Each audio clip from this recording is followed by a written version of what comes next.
عظم قدر جاه محمد وأنا له فضل عليه عظيما. وفي محكم التنزيل قال لخلقه صلوا عليه صلوا عليه وسلموا تسليما.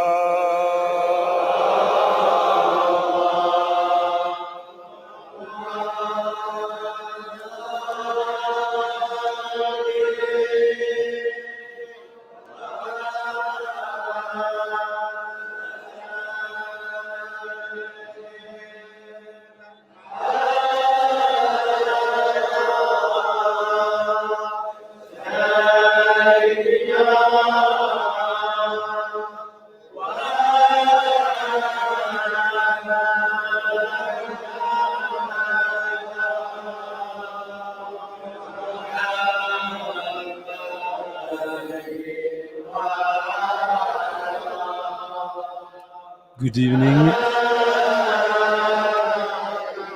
and sorry for the little lateness. لا إله إلا الله لا إله إلا الله لا إله إلا الله لا إله إلا الله لا إله إلا الله لا إله إلا الله لا إله إلا الله لا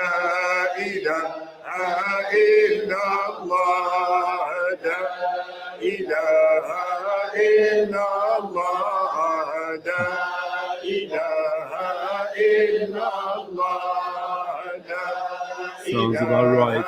إلا الله لا إله إلا الله لا إله إلا الله لا Yes. إلا الله لا إله إلا الله لا إله إلا الله لا إله Really good stuff, Christopher.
Kind of, Stefan.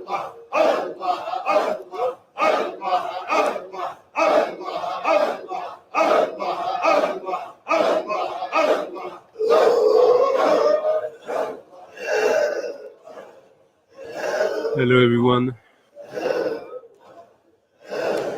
De Tariq Al-Wiyya, the Imara. Dance of the Stars.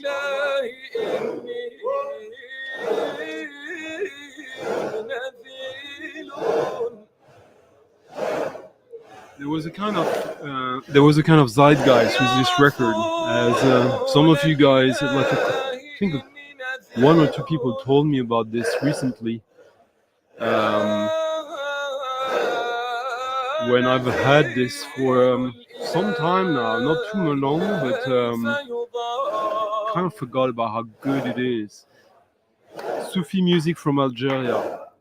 This was recorded in the early 2000s or in the 90s. I'm not sure.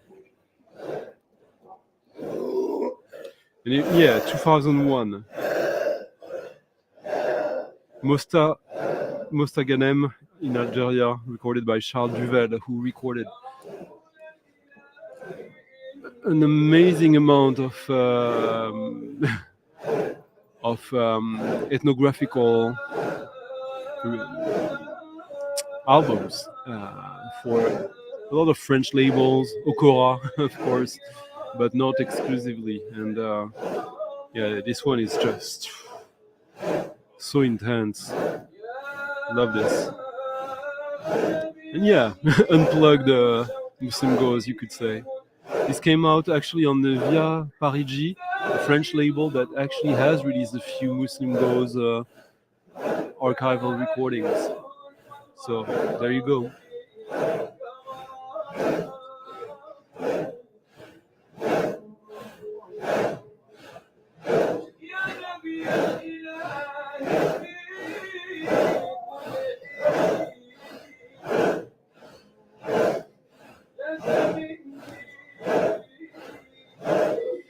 So yes, hello everyone, good evening. I hope everyone is doing fine. I got quite a few records tonight, some still from last week. And by the way, if someone is watching this now and missed some of last week's stream, it got blocked for a little while, for 4 days by YouTube authorities, and now it's back on, so you can go back and check it out, as well as the interview I did with Scott on Monday. That was quite interesting, and yeah, go check it out. And thank you, Frank, for already supporting the stream tonight with a little Ko-fi donation in the Ko-fi jar in the description of the video. Thank you, Frank. GBL. Hello, Michael. Hello, Zeb. Yeah.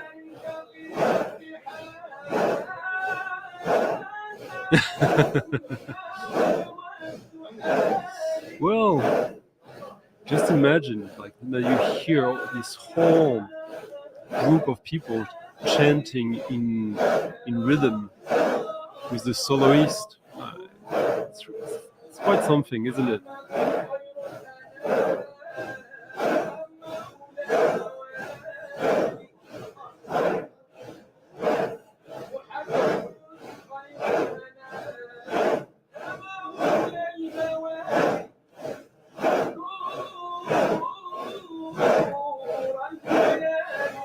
Better, I guess.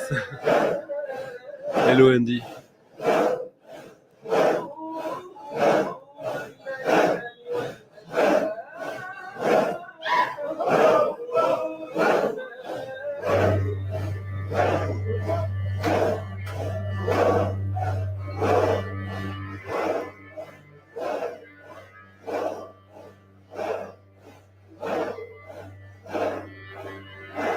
Now, a record me and Michael this year, Michael 45, talked about in December, I think.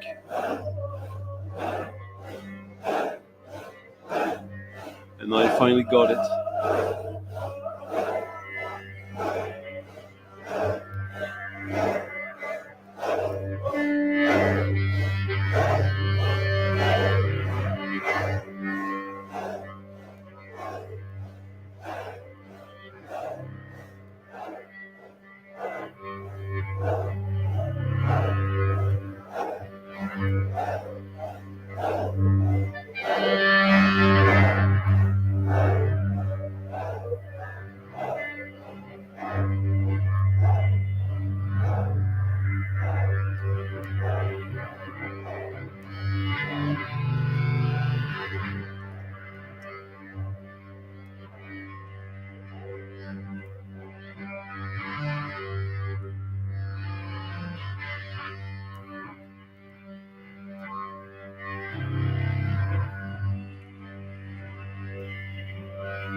Regarde.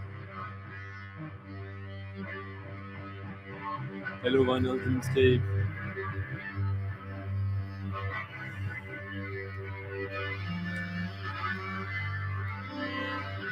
Hello, Ryan. So what is this we're listening to now? Anyone knows?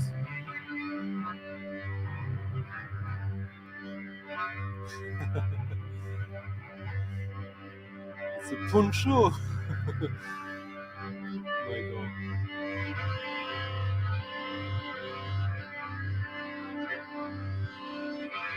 Hey George, nice to see you, long time. Very nice to see you. Hello Angela. So who knows what that is? Ah, Sound of Minor maybe. Yes. So Laurie Golston, I discovered her, like most people, through the Nirvana Unplugged sessions for MTV back in '94, I believe. But she was the cello player on this. And then she released this in 2001, I think. No, much later actually. But yeah, that was her first solo album. And since then, she's done quite a few. There's one that just was released with a saxophone player, pretty good. But this one is really the best one since her first one, in my opinion.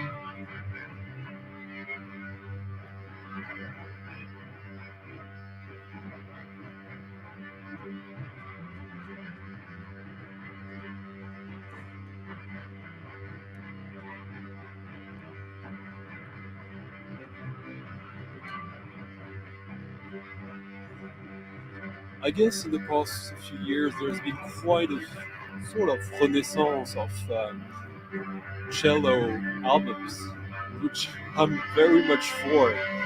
So, but this is really some of the absolute best, in my opinion.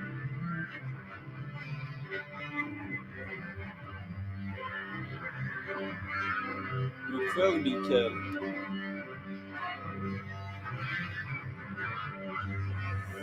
Yeah, there is a connection in a way, and we might have more of that tonight.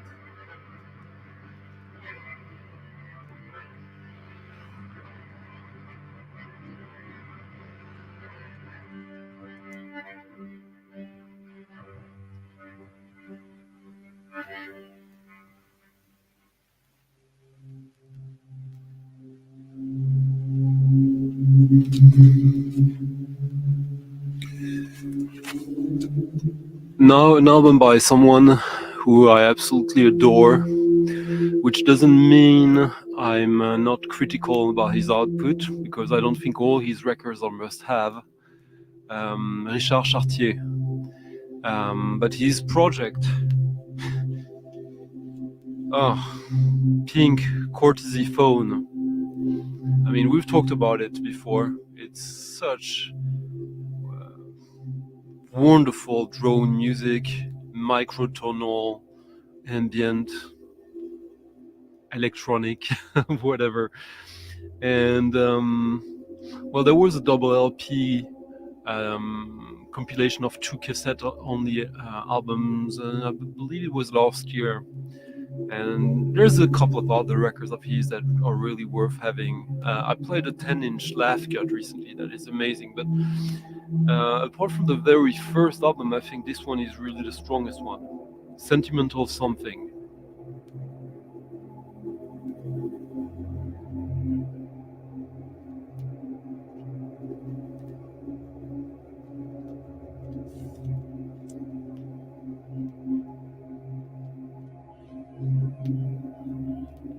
This came out on Important Record in 2015, and still you can still find it at a quite normal price, but there's not many copies floating around. I will tell you, it was for me.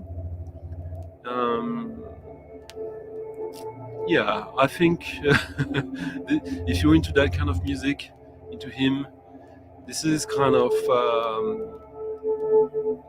soon the last chance to get this record for a decent price.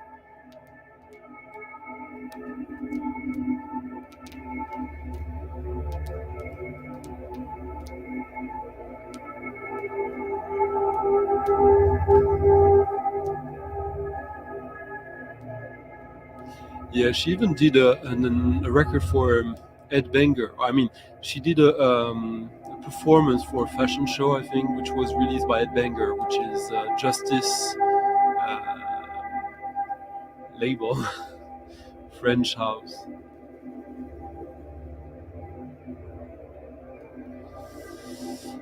I'm not sure, you know. Maybe she has she plays in venues or in rooms that have a very big natural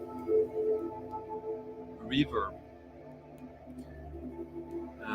But we might know soon, as a friend of us should be putting out an album of hers pretty soon. So who knows? Maybe maybe we'll talk with her on this channel.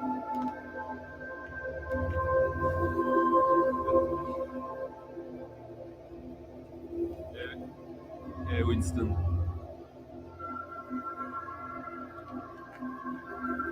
Yeah, Richard Chartier is also a sound engineer. He does the mixing on albums that are sometimes worth having, mostly because of his work, more than the actual music he recorded.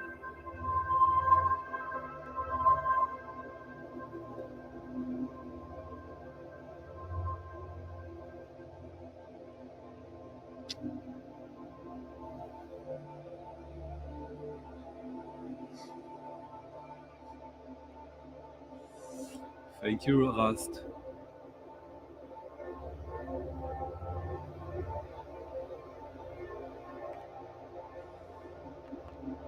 What are you talking about, Ryan?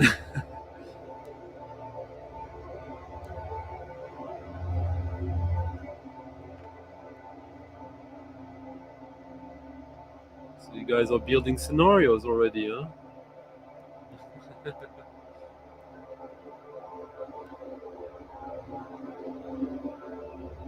Nice. Barry. Are you there right now on holiday or something? So guys, yeah, this will be a pretty exciting stream for me tonight. Lots of records that I'm almost discovering with you, by the way, that I barely had time to listen to, but stuff that I have been looking forward a lot. So I guess it will be probably a little more on the avant-garde side of things tonight. Not exclusively. There'll be, of course, a contrast as usual. But yeah, some pretty serious music tonight, I think. So, well, I hope you like it, which means that you will like the video. You will comment on the video if you want, and also, well, support the channel in the Ko-fi jar in the description whenever you feel like it and if you can.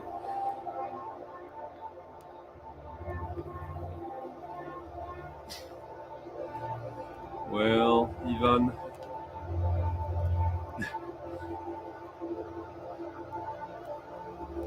Some tantric sex, I guess, here right now.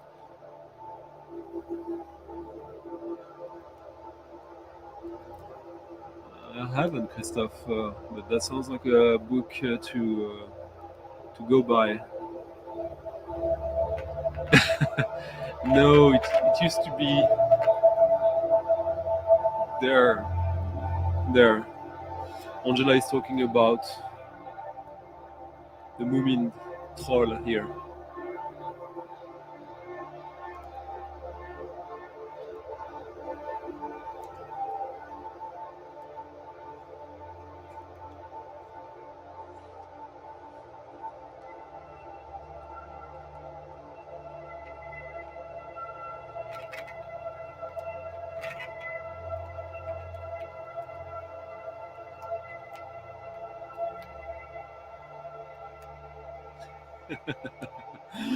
Very nice. Hello, Joe.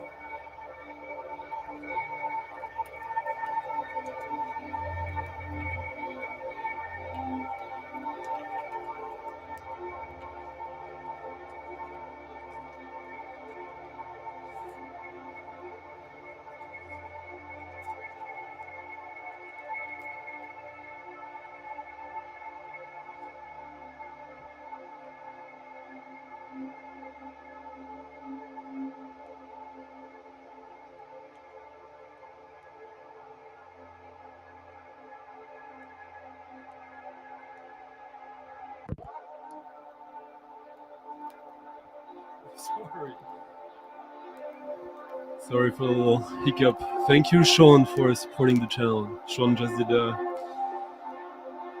nice Ko-fi donation to the Stunty Fund.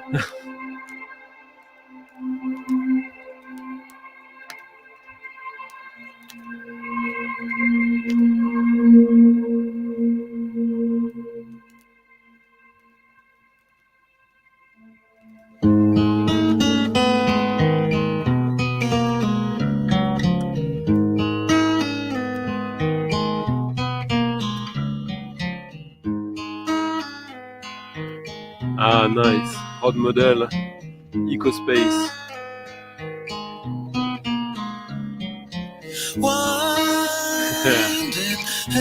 Always.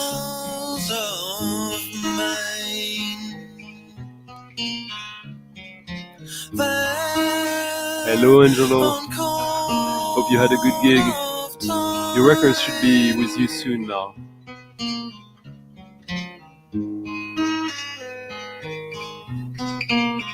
Hello, Eric. You too, by the way.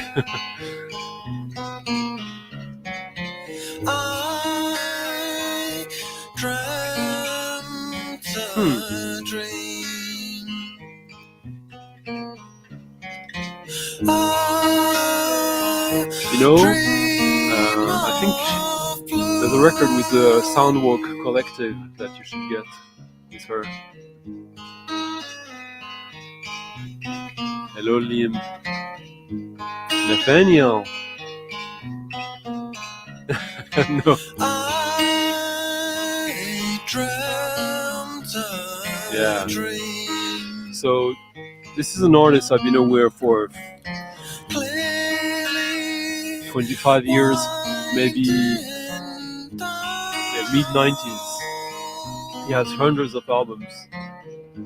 And my friend Bobby from the Field Mice is the biggest fan. And yeah, he put me onto really digging more into it. And most of his albums are different from each other. Electronic, pop, folk, avant-garde, drone. Anyone knows who that is?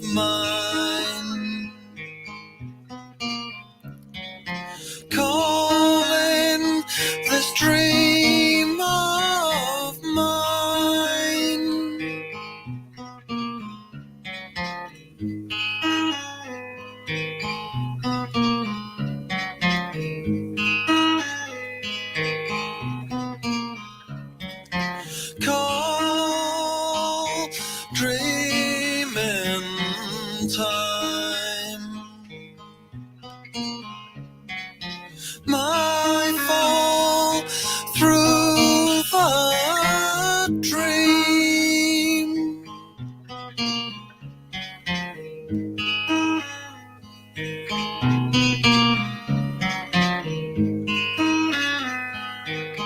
So let's see. The call of blue. No, Michael. Hello, MZ. And of shine, As smile always. and shine. Will come.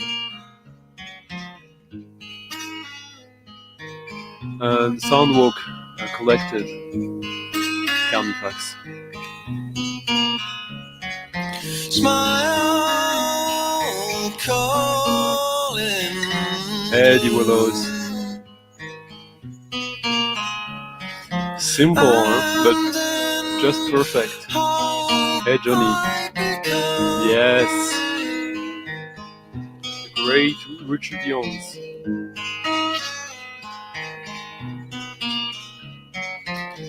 An album from recorded in between Christmas 2000 and Easter 2001 and released in 2014. Mastered by Matt Valentine from the Tower Recordings and the Were Frogs, incidentally.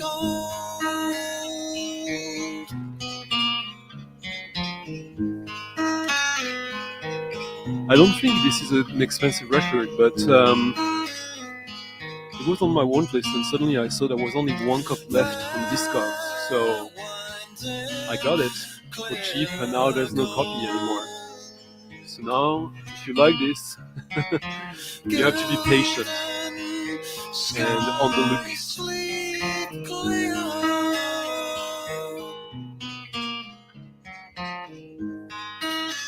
Hello, Russell. Yeah, Bobby from Northern Picture Library and that band that he has now with a name that is impossible to remember because it's so long.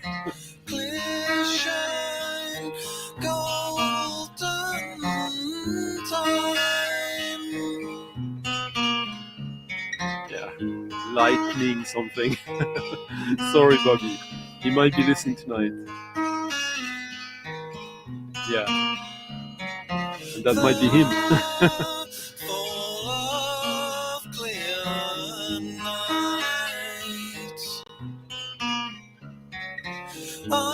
Yeah, Patti Smith is not expensive. Hello, Nick. Nice to see you.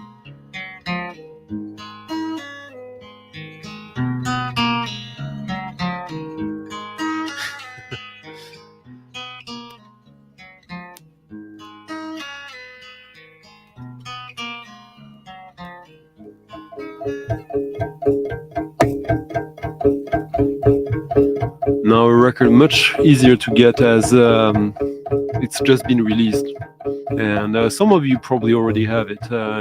Me and Michael talked about it, I think in January.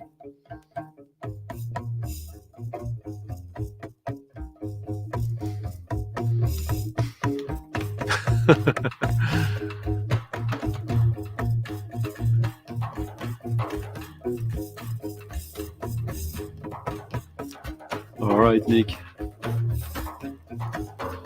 So yeah, this is a wonderful album on the increasingly wonderful Aguirre label, which also released Cut Cut and many other great records in the past few years. The Natural Information Society with a great cover artwork with selected varnish.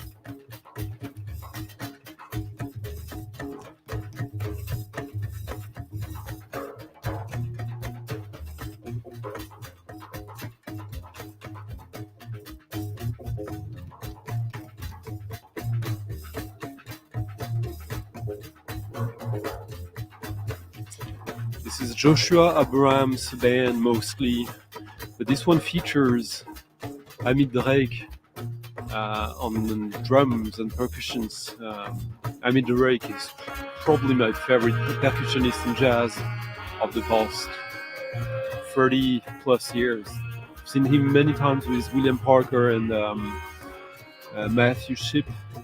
Always amazing and great guy as well.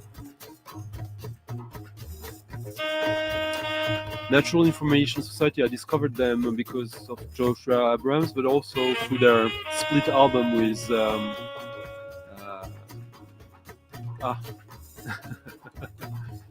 yeah,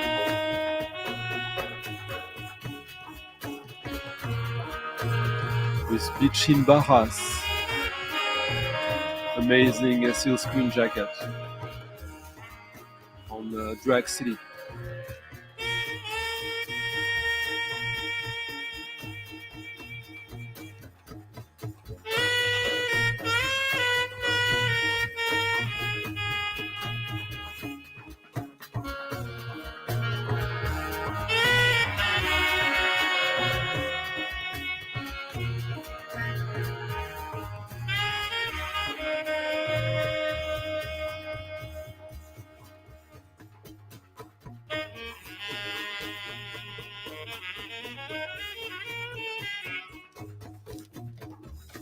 So again, right before this, Richard Young's one of his many albums, but in my opinion, one of his absolute best.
Hey Chris.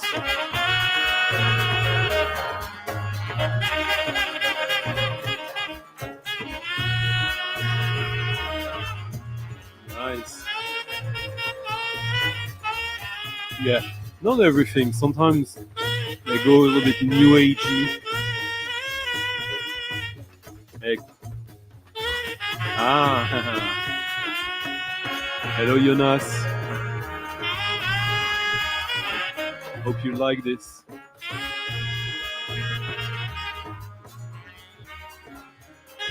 Hello Daniel.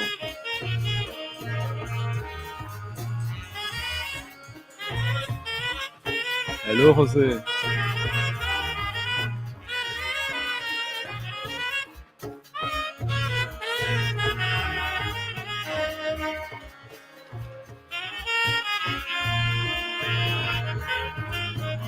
I think I do. Remind me what it is exactly. I'm pretty sure I have.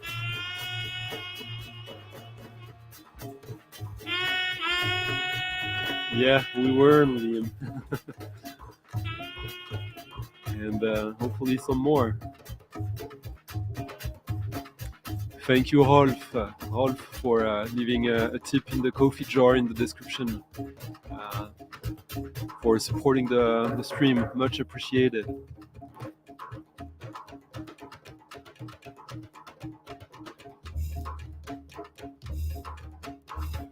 A lot of these records, I managed to get them thanks to you. So this is always much appreciated. Now something a little more heady.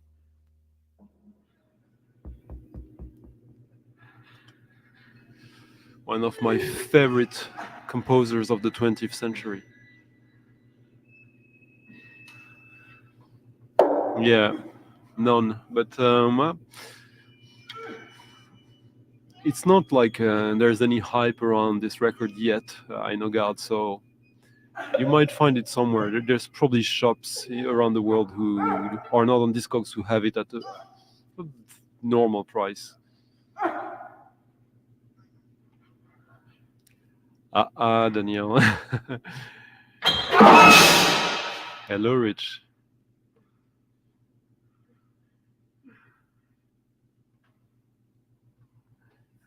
Marcos.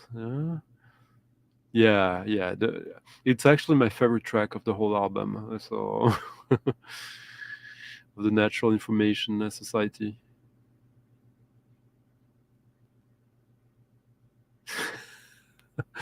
I'm not sure, Jose. Sebado maybe, but yeah.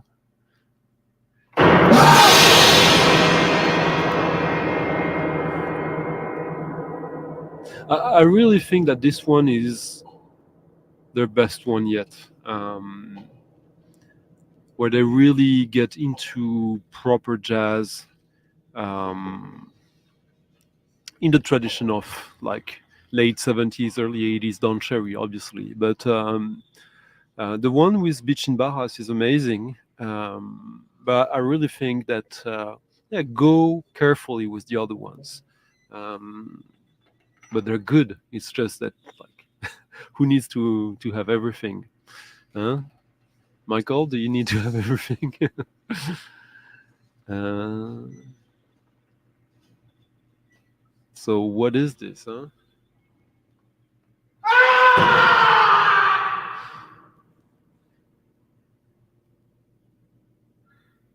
Exactly, Bad Gudita. Hello, Eddie Perez. How are you, my friend? Wow. Well, tonight is still a little bit of Thailand in a way. Hopefully.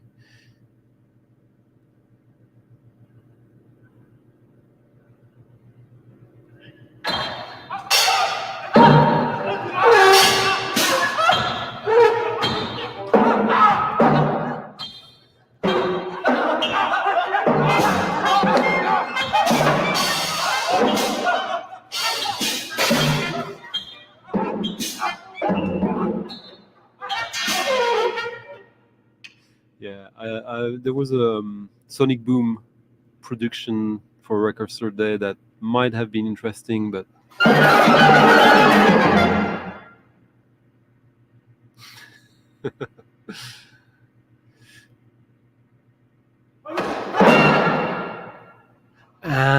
that one. Yeah, no, I don't have that one, Russell. Oh, that's I'll have to go check that one. No one does that. So this is Yanni Christou, by the way. The great Romanian composer who does probably the best witch music.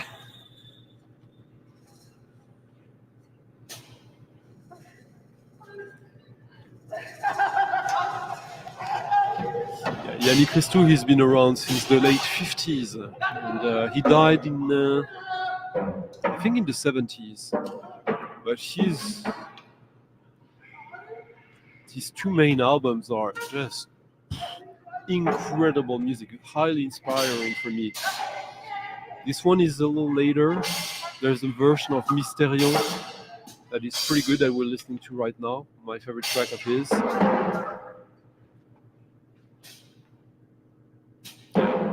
Not the easiest music, maybe, but yeah. I mean, you need a little bit of everything, don't you?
There was a boy,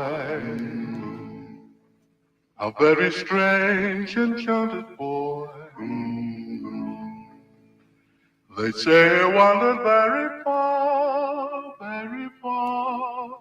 over land and sea. Christian and Thomas, thank you so much for the A little shy little coffee tips and in the coffee sad jar in the description of the video if you guys want to support the channel.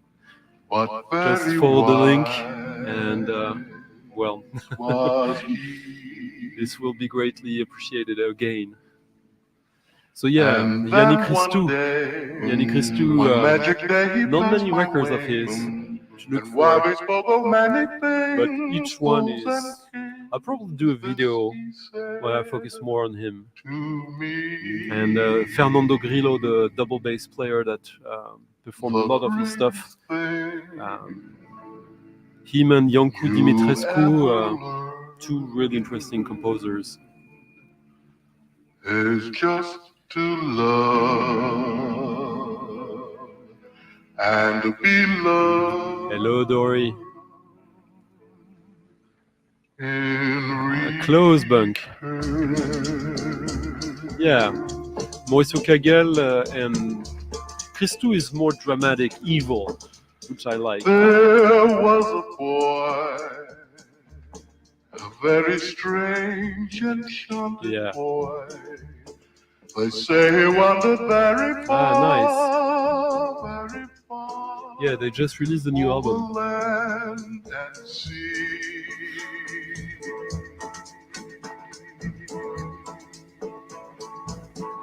The greatest thing Johanna, I don't know about them. Tell me more. is just to love and to be loved. Huggy Bear.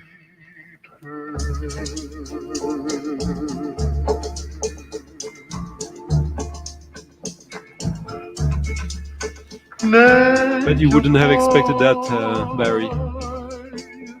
Nature boy, nature boy.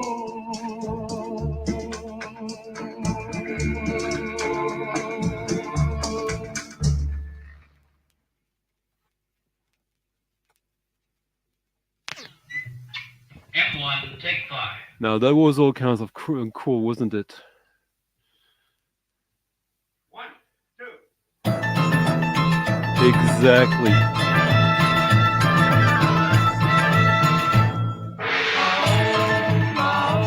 There's a faraway land far across the sea, a very strange land, strange as it can be, where the holy cows have the right of way and the Maharajas on the elephant's way. hay. The birds are gold and black and red, yellow mangoes overhead, and it's not uncommon for a very small youth to go in search of the absolute truth. Oh, the absolute truth is all they say. There is no night, there is no day. And there is no you, there is no me, and everything just seems to be. India, my India, ever calling me. India, beautiful India, far across the sea. Ow, ow, ow, ow. There's a faraway land, far across the sea, a very strange land, strange as it can be. It's a land beyond your wildest dreams, a land where the tropical jungle screams. Hey, they tell you of Brahma, of Vishnu and Shiv. The tales that they tell you are hard to believe. How they walk on the water and fly through the air. Man, it sounds so fantastic, I'd love to be there. Oh, believe me, fantastic is hardly the word. They say that a yogi turned into a bird. While a dark-eyed maiden did an oriental dance, and a cobra swayed in a Yes. mystic trance. India, my Yes, I do, India, Barry. holy man wandering free. India. Yeah, so this is a compilation of Eden Abez. India holds my Work for other people and some demos and rare these tracks. He obviously released an amazing folk psychedelic album in the 60s, insane album, like one of a kind. But this is a nice compilation. It's the latest edition of it, the updated one with one extra track on this, and I'm just a child of fantastic. nature. I'm happy and healthy and free. Yes, Now I'm this in is love him with in nature. this track and the she's previous in one. The love first with one was me. the Talbot I Brothers. mean it from this heart of mine. Nature can be so divine. I'm a child of nature. I'm happy and healthy and free. Well, now you have. The sunrise finds me high on a hill. Sunset, what a wonderful thrill. Moonlight, and I'm singing a song beside the wild chanting sea. I'm no beachcomber, yes sirree. My friend, Up there, okay, I the get it. wind and the The good trees bad. teach me Didi Pili. a sweet Salut. melody. My one wish is for you. Oh, it will come, don't worry. Come and live the nature life with me. He's a child of nature. I'm happy and healthy and free. He's in love with nature. And she's in love with me. Bop-a-wop. I mean it from this heart of mine. Nature can be so divine. He's a child of nature, and he's happy and healthy and free. As sunrise finds me high on a hill. It's this pretty cool Sunset, dual what a color LP, like wonderful olive, thrill. green olive, and yellow. Moonlight, Sounds and pretty good, I'm I must singing say. a song beside the It's, wild it's the chanting colors sea. He's an of old Eden Abez. beachcomber. That's me, man. My friend, the wind and the trees teach me the sweet melody. My one wish is for you to be free, to come and live, Come and live come and live. the nature life with me.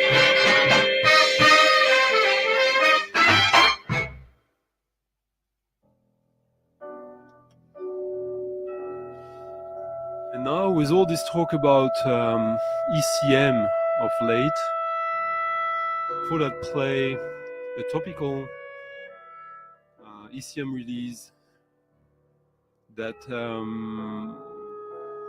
There's only one pressing of that one actually, and it's still cheap. You can still find it for a decent price. It's not a typical ECM since this is a modern classical record on ECM. There's a few of these. Modern classical avant-garde, Meredith Monk. But there's a reason why I'm playing this, and you'll see pretty soon. This is After the Requiem by Gavin Bryars from 1991. Only one pressing, the German one, ECMU series.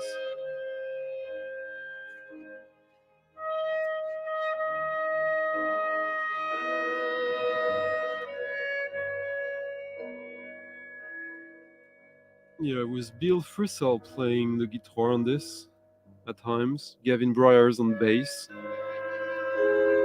Alexander Balanescu on violin, Dave Smith on the piano, Roger Hayton on clarinet. It's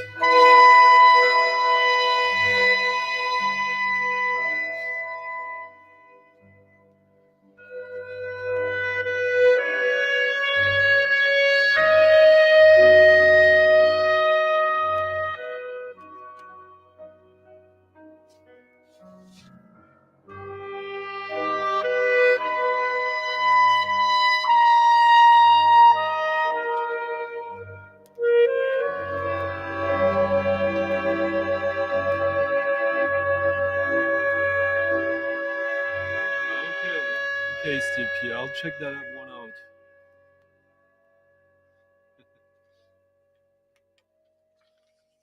Yeah, and that Eden Abez compilation just came out, so you can still find it at a normal price.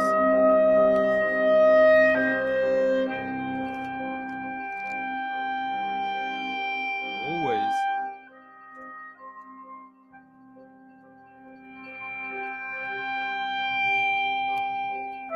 Don't get me started. 23 Skidoo, I love that band. How so, Ryan? No.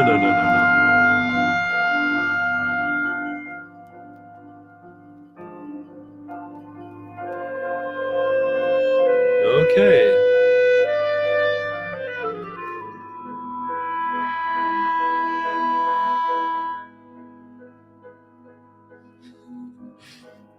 Well, hopefully you too, Liam.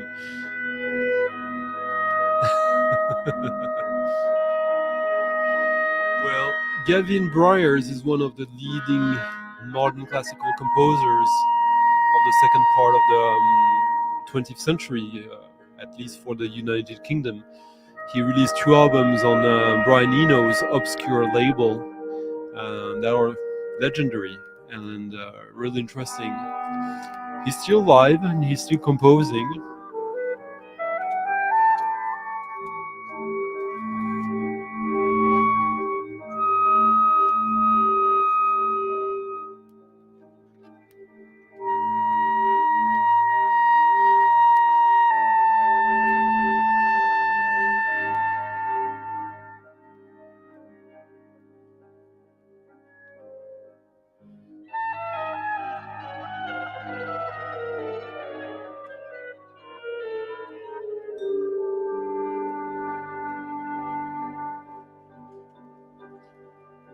Yeah, when everything gets organized like right now, it's just a fantastic piece.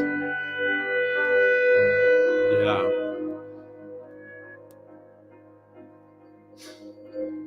Ah, okay.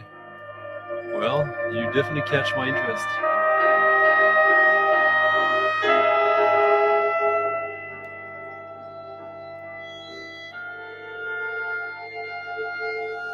Indeed.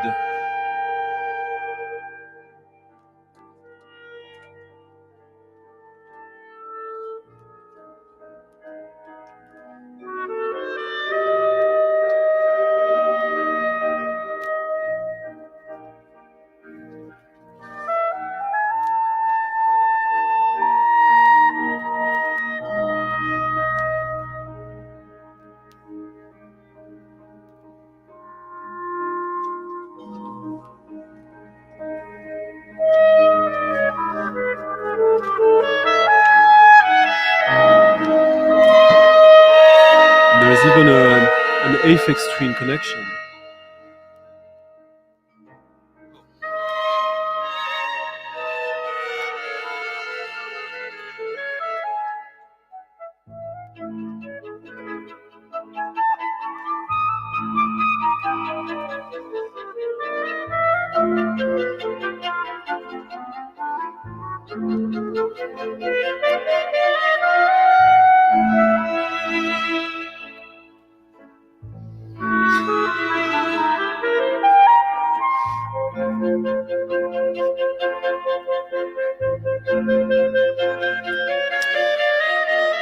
Well, if taste is always static, then what's the use? Hello, Ricardo. Nice to see you. And yes, as I was saying, Gavin Bryars is still alive.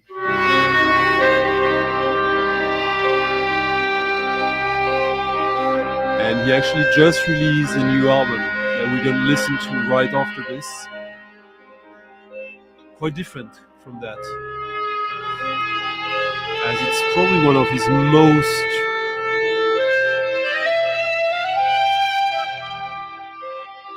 radical record ever, in my opinion. And he's 88, I think, something like that.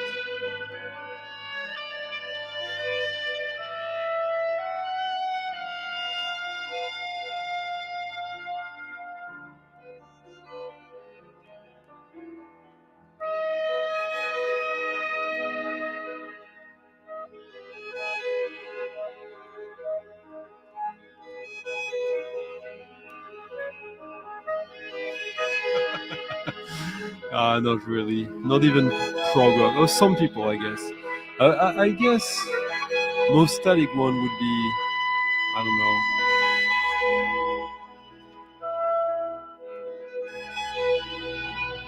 know, Metalheads. Sorry.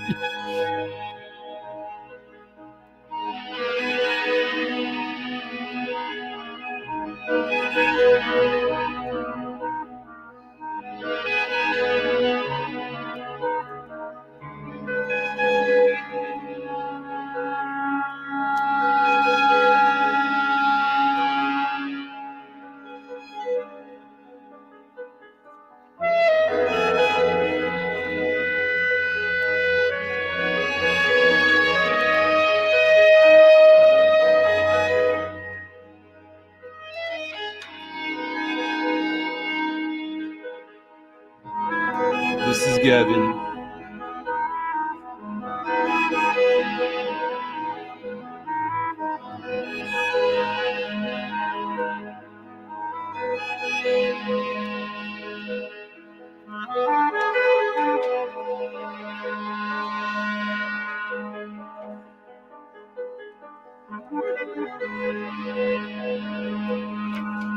Yeah, there's definitely something almost cinematographic to this. And I guess he probably influenced Philip Glass at one point, and there's a back and forth between them.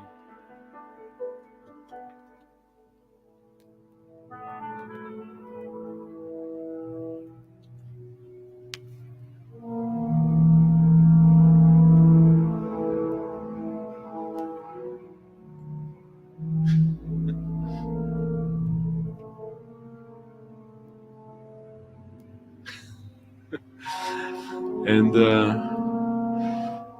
you were deprogrammed, Carnifex? What happened? Tell us more. Nice.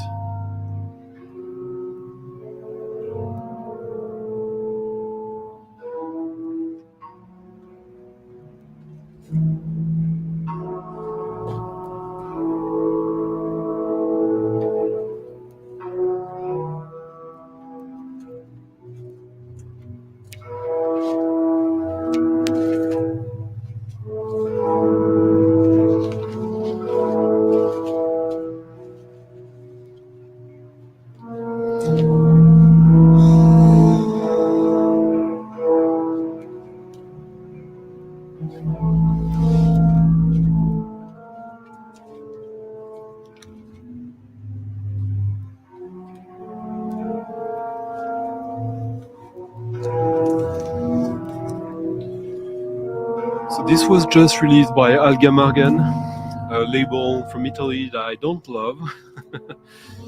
But yeah, this was released in 400 copies only.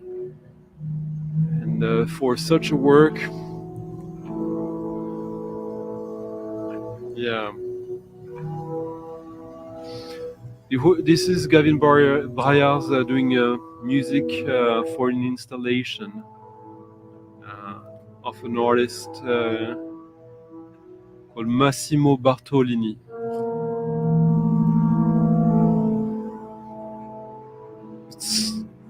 In my opinion, it's absolutely stunning. Lots of resonance, organs, pipes. So good. Not spectacular, I guess, in a way, you could say. But for me,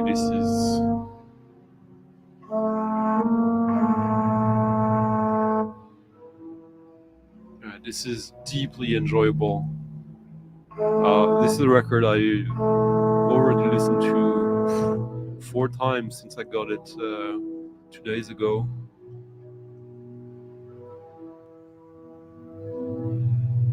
It's probably, I hope that he has more in him, but the fact that this dude at 88 is doing that kind of music still, that is, wow.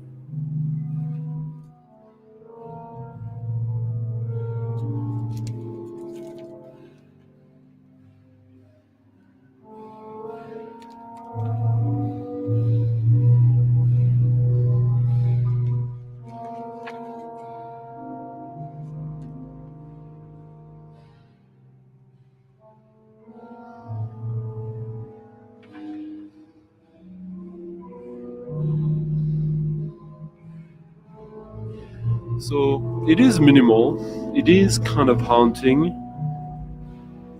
but he manages to inject warmth in it, in my opinion. So it's not totally melancholic. It is quite unique. These melodies from the organs, yeah, beautiful. And by the way,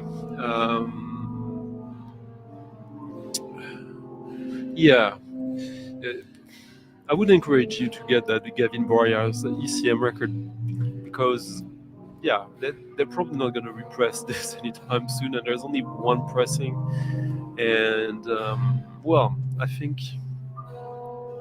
this is one record that eventually will become an expensive ECM record.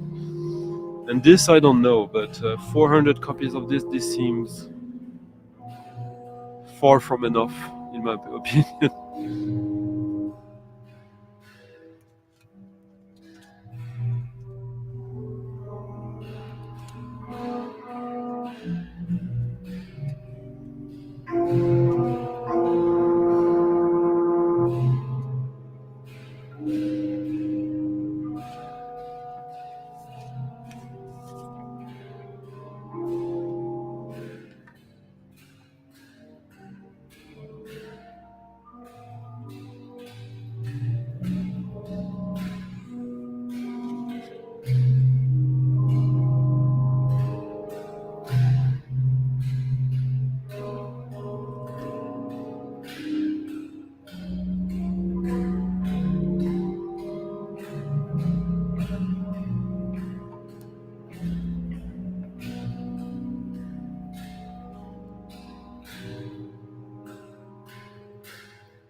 Yeah, Stephanie is the one that just came out.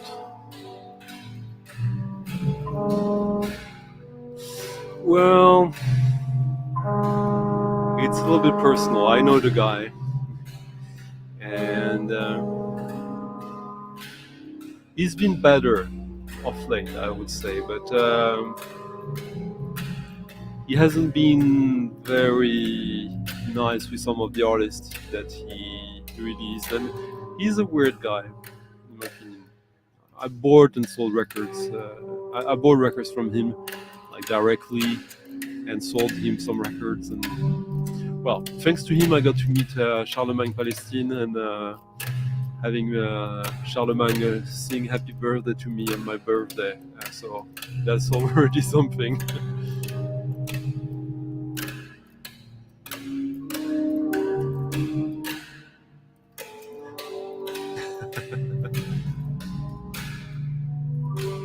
Thank you. Yeah, this one is not spectacular, I guess, but see you soon, Eric.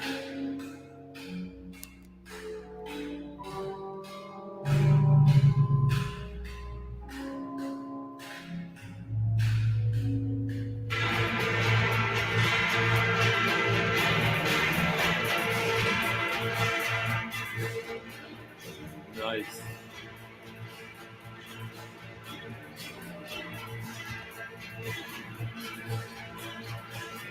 Yes, Auguste. Hello, Auguste.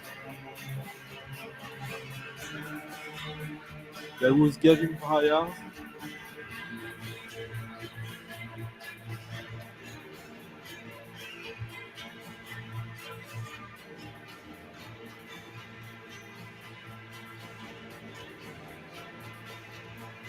Maybe Alex can write down everything there in the comment section.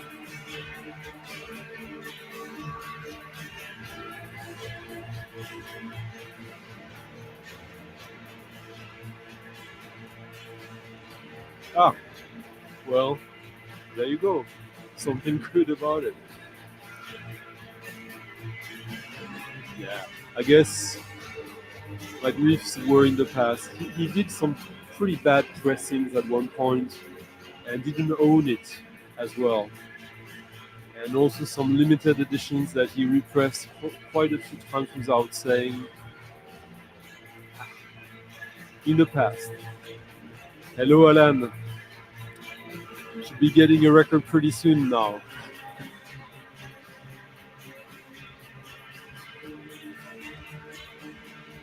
So last week we listened to a Roy Montgomery album from a series of 4 albums, out of which I got 3, and now we're listening.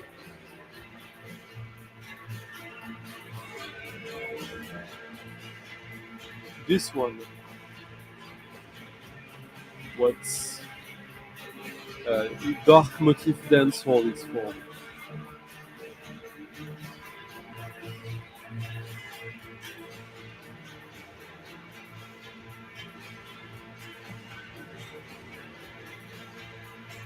What's special about this one, as you can hear, you get the traditional Roy Montgomery guitar sound, but you get drums as well, which is back then was not that usual for Roy Montgomery records. But yeah, I mean, he's got the widest guitar sound, electric guitar sound you can find, I guess, and I love that.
I'm good, Alan. Quite exhausted, to be honest. I had like an exhausting week, the most in a long time, and so I might be a little low energy compared to usual. You tell me, but yeah, I can't wait for this week to be over. So it is kind of over, and I'm happy to be with you guys here now, sharing the music. Guys, again, if you like this, please like the video. Leave a comment if you don't see, if you're not watching this during the actual live of the stream. And if you can and feel like it, and if you can help, if you want to help the stream, the channel, you can leave a tip your DJ in the coffee jar in the description of the video. Thank you.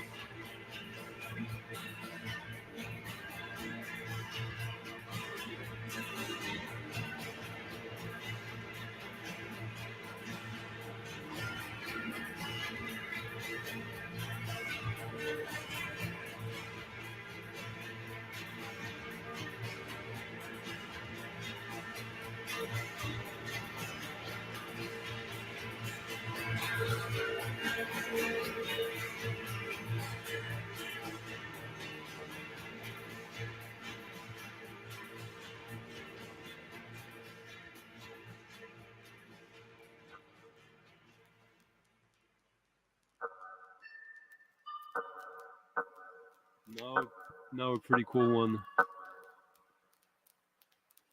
Okay, I hope it was better now, Yukmoto. But thanks for pointing it out. Ah, okay. Well, I didn't even see that one. Yeah, I guess that also took its toll. Well, I work, and I work on several different things. Usually, I work early. I take some time off during the day, but I'm usually still working in the evening.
Thank you, Frank.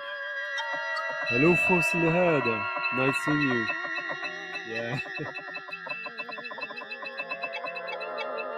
All right.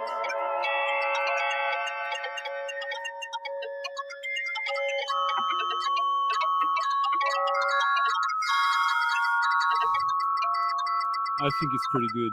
You know, the people who leave comments on Discogs about pressing usually are the ones you should never listen to, because often it's like when you get a record and you check what were they talking about.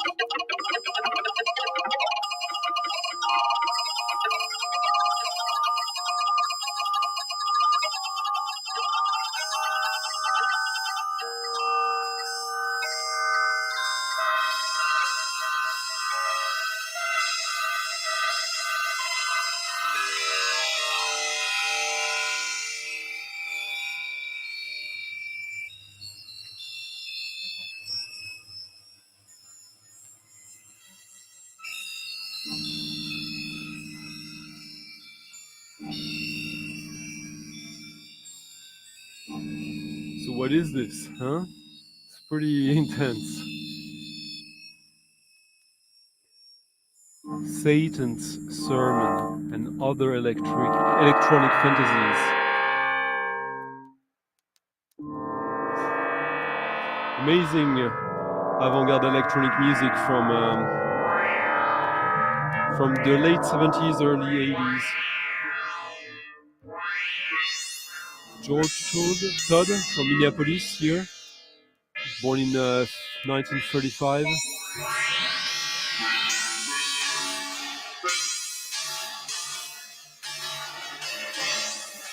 Very influenced by John Appleton, obviously.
The Japanese band, right?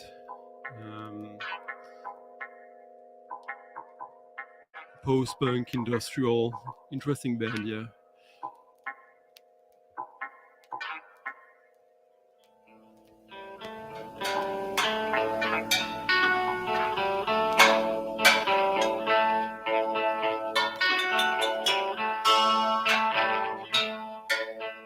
So yeah, that was Satan's Sermon by George Todd. Pretty crazy record on Composers Recording Inc. Love the label.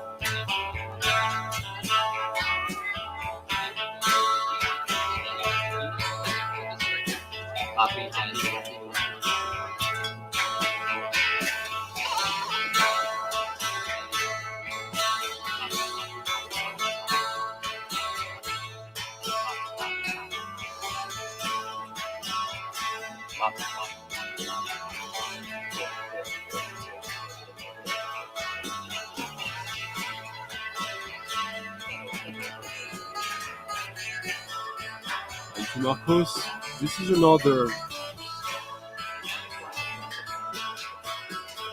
double Jackie cool motherfucker.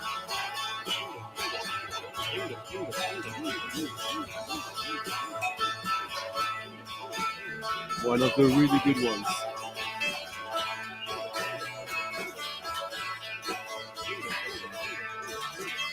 And that one you can still find, there's quite a few copies around on Discogs at a decent price.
Oh yeah, yeah, yeah.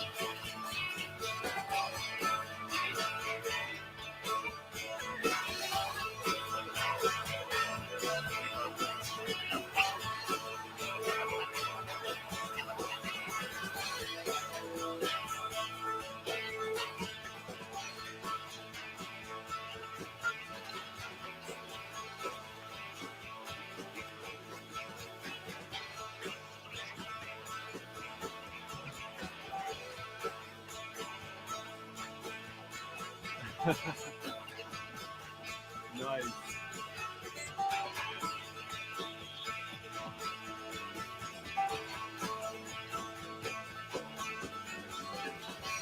Oh.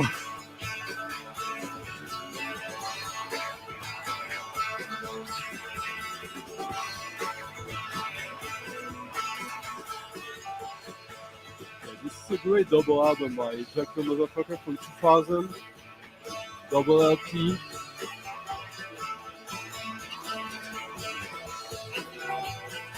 No real artwork, just a sticker. And there was a sticker to seal it, the, the opening.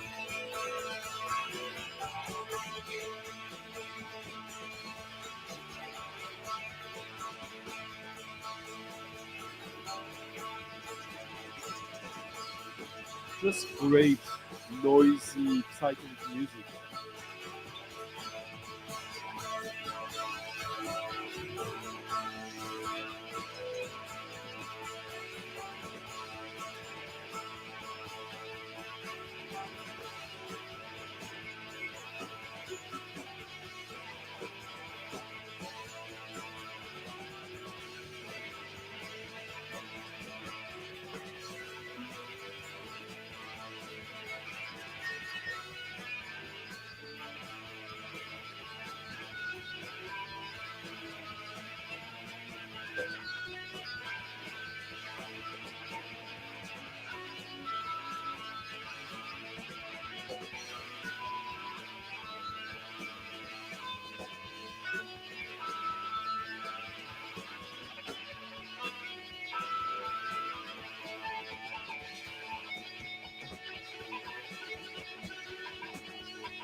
Totally.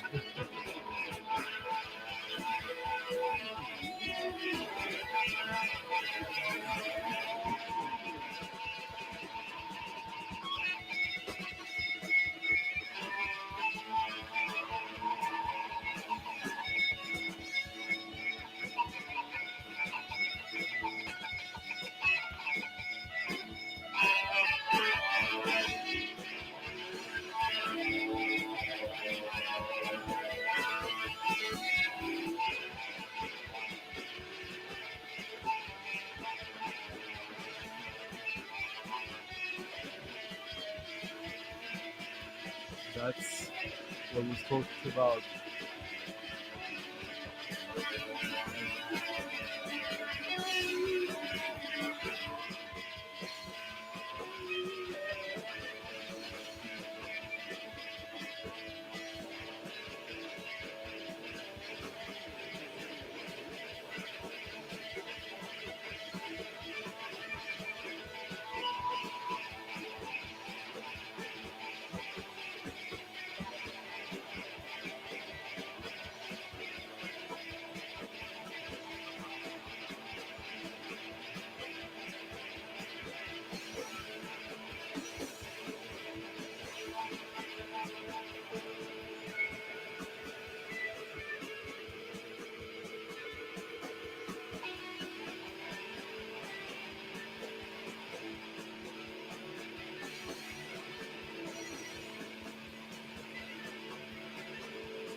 And there's quite some different types of tracks on that record.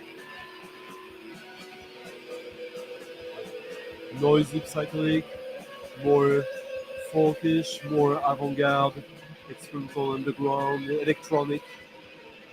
That's a great album.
Thank you, Christopher, for the tip in the coffee jar in the description. I hope you guys like this. Someone else for, I think Liam asked for electronic music. This week I got this album from Mark Fell. An old one I had missed back then.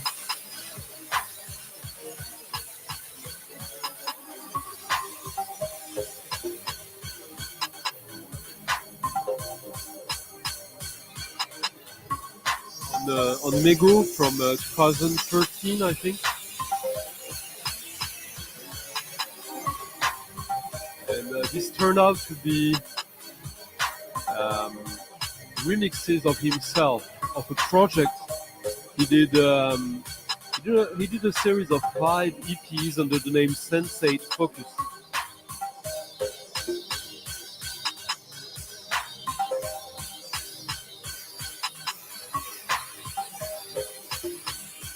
And this made me think about it. I had not listened to it in a long while. And this is it. The second one, in my opinion, the best one, absolute best one. Highly digital electronic music in the best way, with some drum machines and some samples. That's so good. Mark Fell of SND. Probably one of my favorite, top 5 favorite post-club techno artists.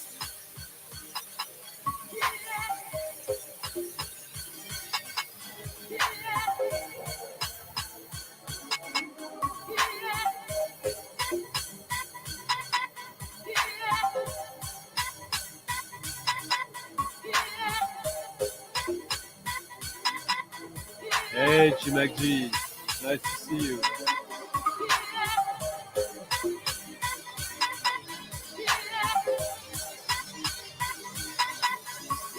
Yeah, that's good value for the money.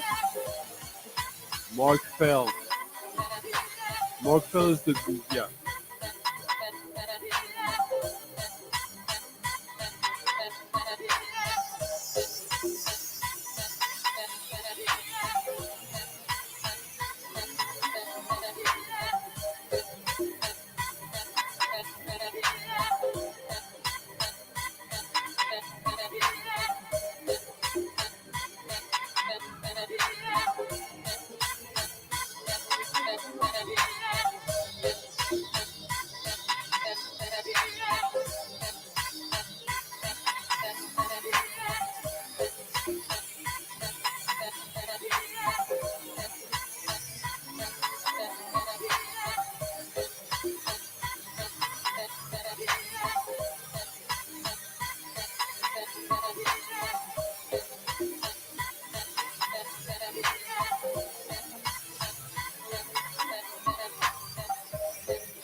This is sort of like 808 clap extravaganza. I just love that.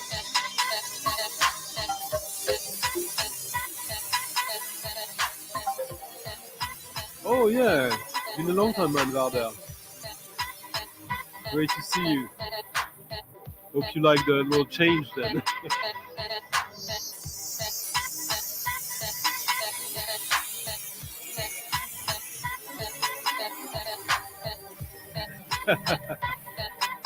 Well, that was fast.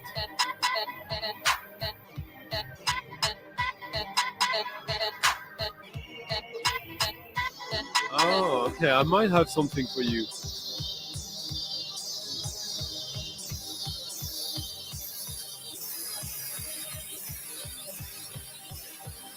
No, I don't.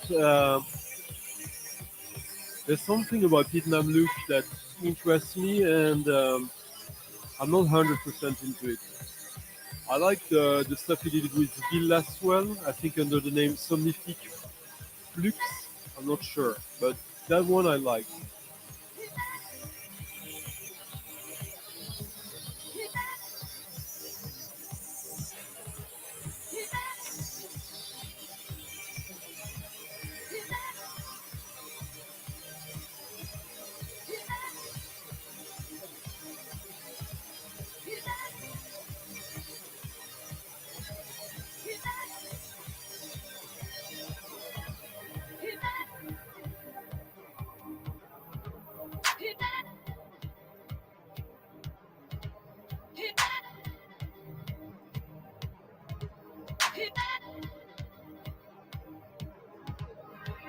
So this is 11 years old, and for me this is still futuristic.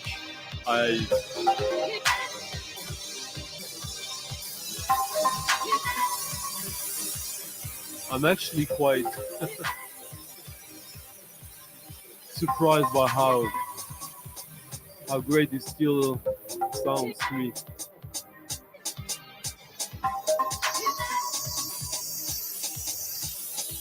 And this is a €5 record. You can find it on Discogs for nothing.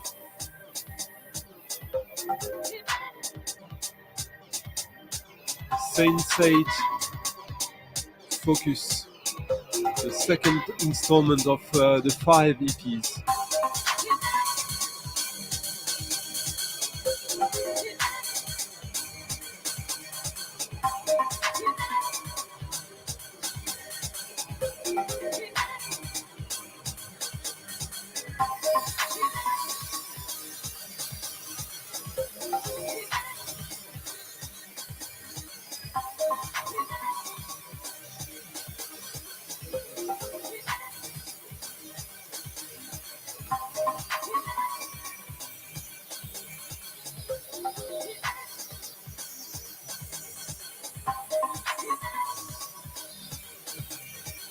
This is so playful. I hope some of you guys are enjoying this as well.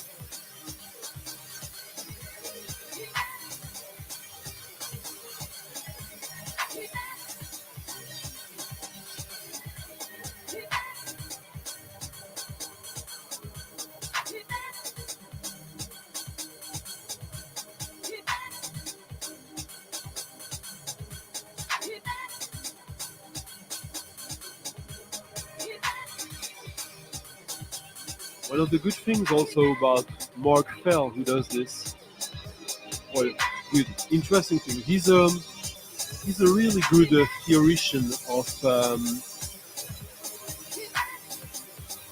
the digital art world.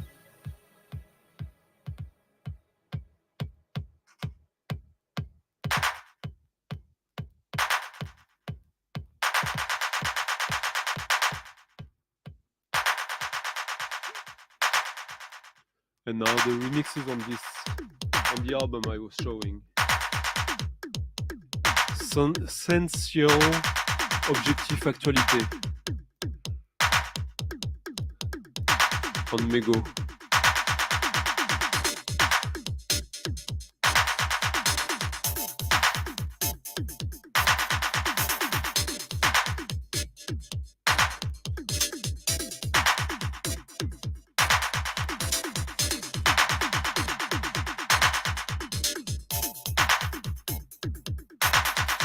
Yes, and he's the father of Ryan Trianor, which is really interesting.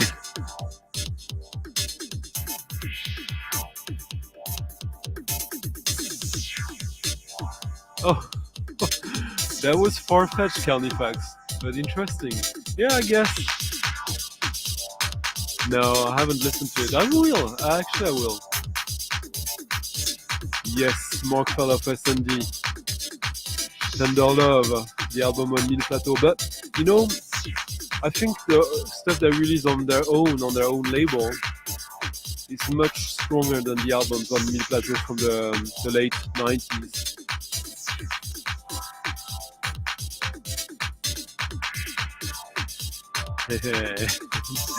Nice.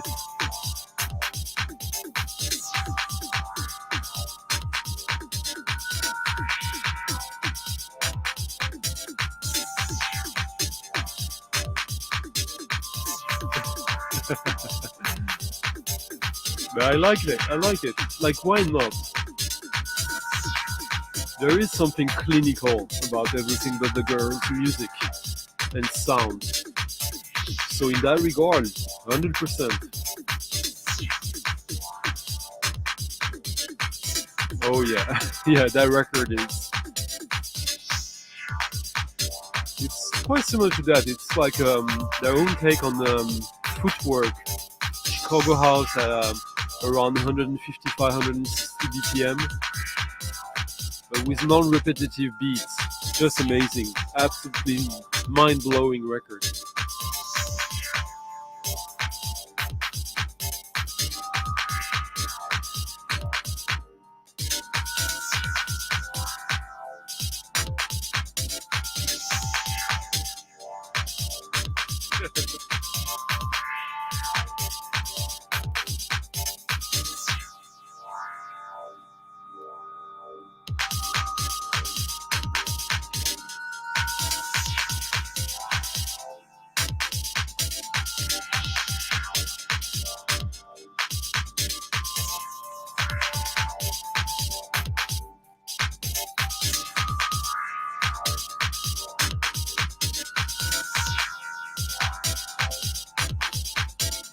How about some early 90s indie rock, noise, kind of forgotten? That is, in my opinion, close to being a guilty pleasure, but also quite something.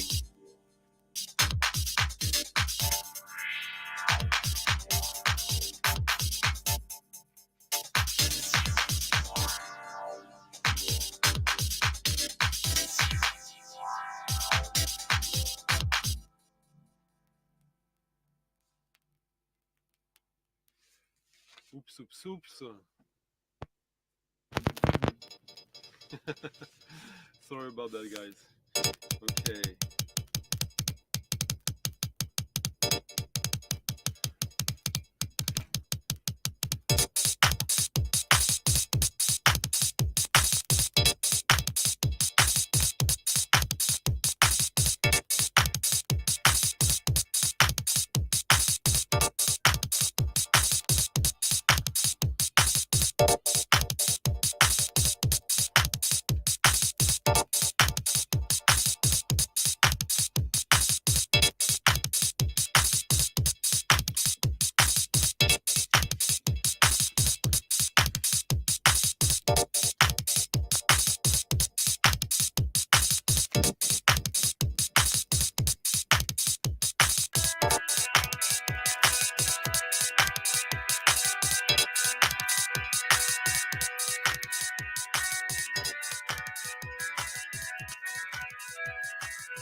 Man, I'll have to double check that.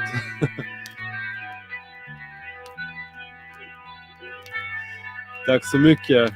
Tack så jävla mycket. Okay, does anyone remember this band now playing? This is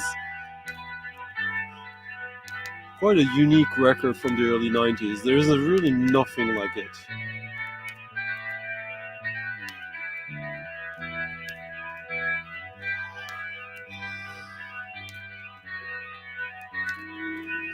I bought a CD of that in 1992 when it was released, late 92.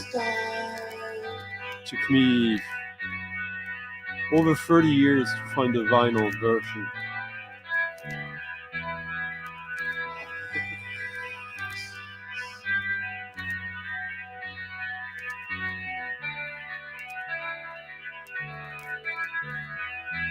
So much bluer than mine.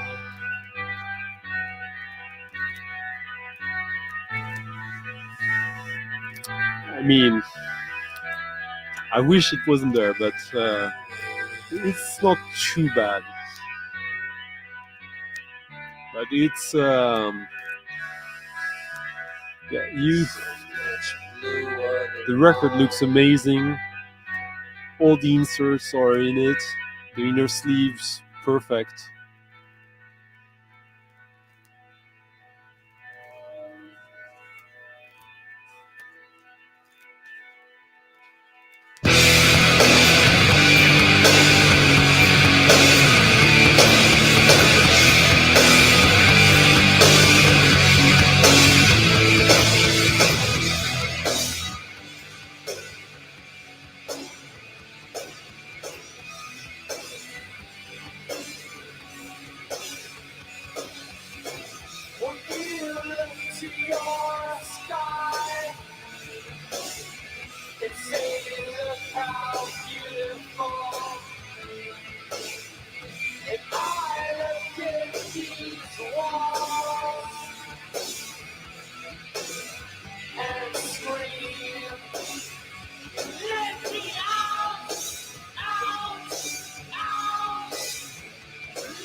Maybe.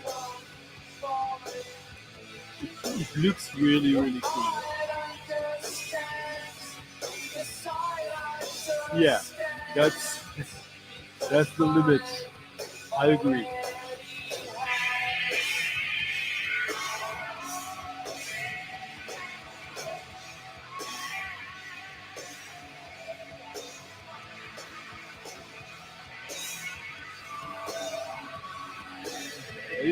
It's quite an interesting album. They were sampling the Mystère des Voix Bulgares, Akira.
It's the. I didn't know there was a live version. It's the studio version.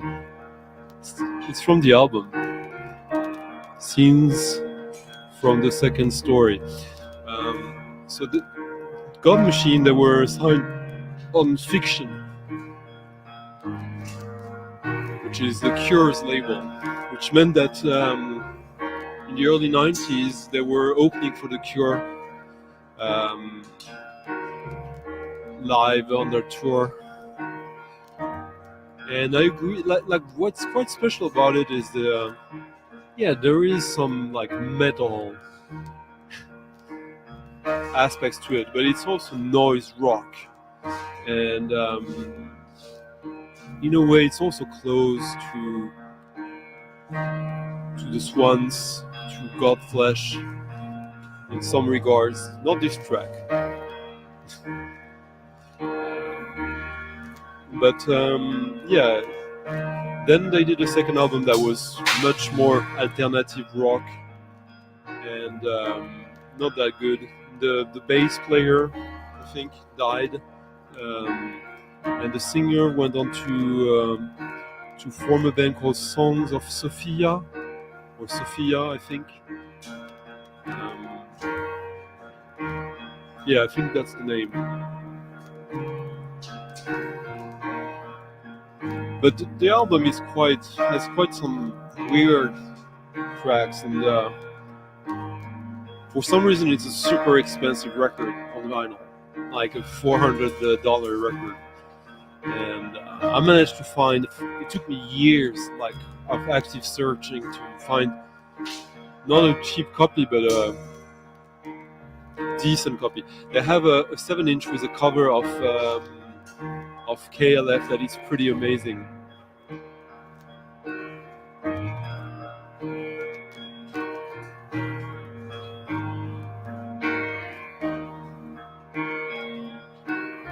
Yeah, you did. They also did that back then.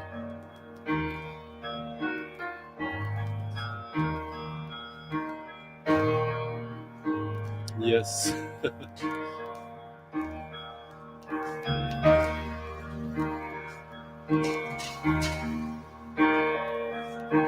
Yeah, exactly. I think he died before the album was released.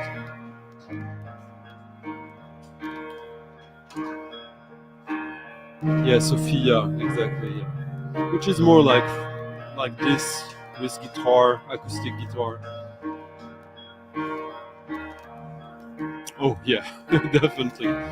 The second one was a big letdown, actually. I got it a little under 200,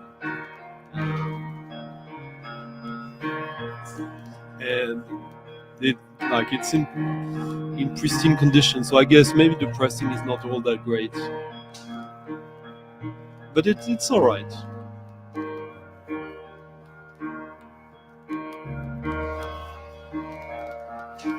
But it was, I conceded that there are some aspect of it that are a little emo that I accept because of the Madeleine de Proust nature of the record.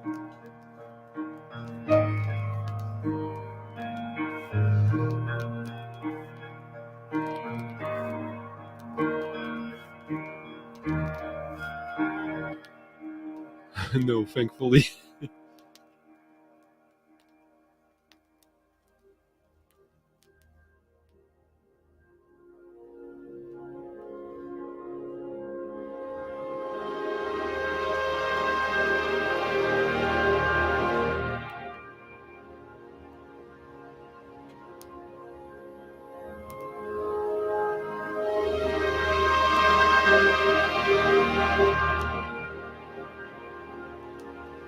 What Time Is Love by KLF, covered by the God Machine.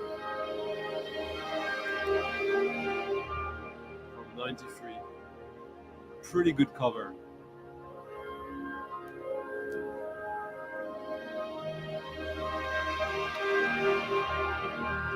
So, a huge favorite of late of mine, Romance, just released a new album.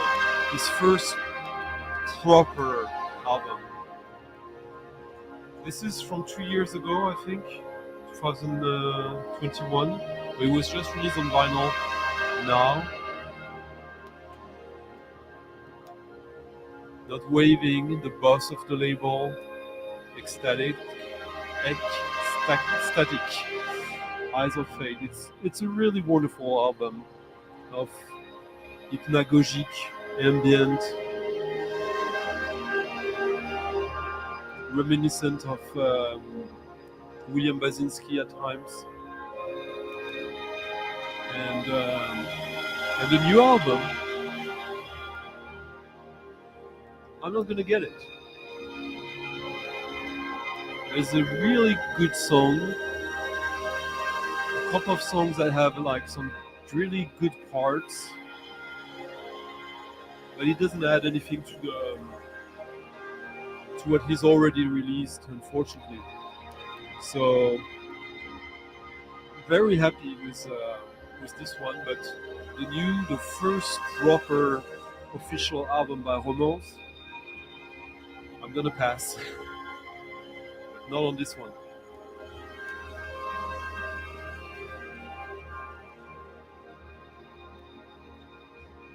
So you guys want the KLF cover? Huh?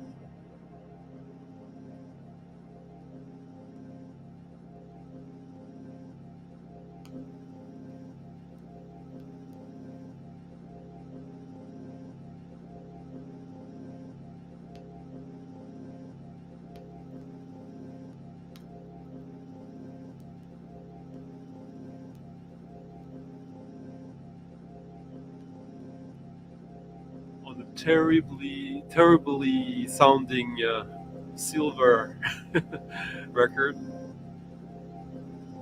that looks kind of almost like a picture disc that like they put some silver glitter. It's just nonsense, the quality of that record. But yeah, it's they only released that at as a 7-inch.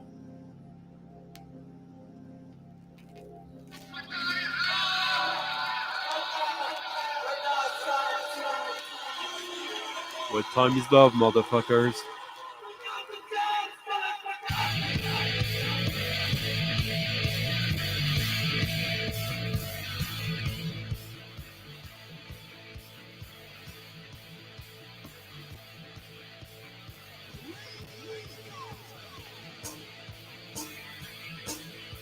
Yeah, well, see ya.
Memories.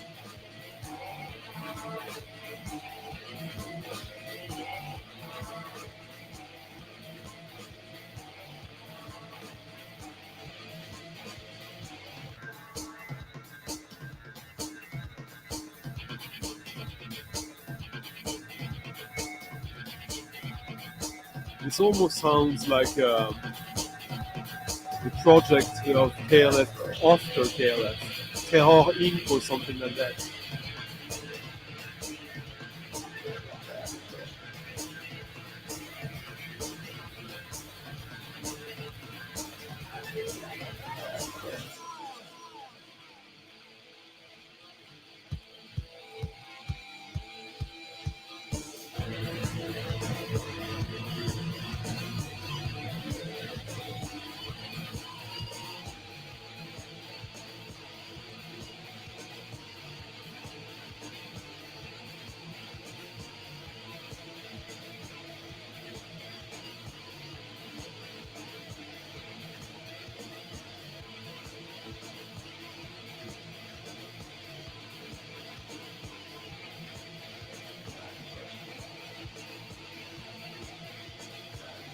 Okay, exactly.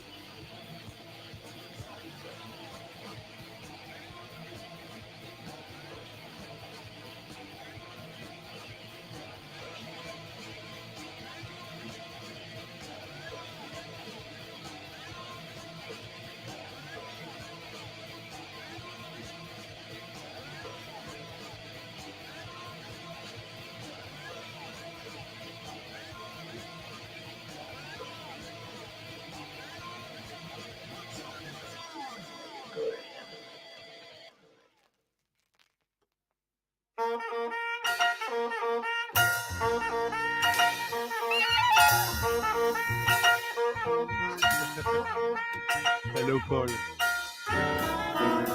Guys, time to like the video if you haven't already. And if you're watching this not live, leave a comment if you have something nice or not so nice to say. And by all means, please consider leaving a little coffee tip, tipping your DJ in the coffee jar in the description of the video. That helps a lot for the stream to be this versatile.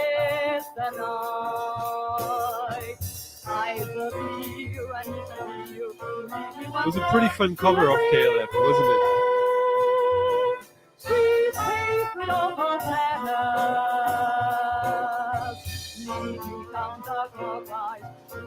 Well,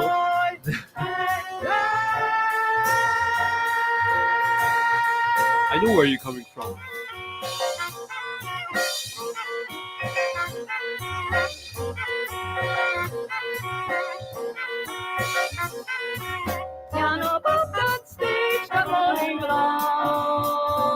You should listen to What Time Is Love Made in America. That is not boring, that is crazy.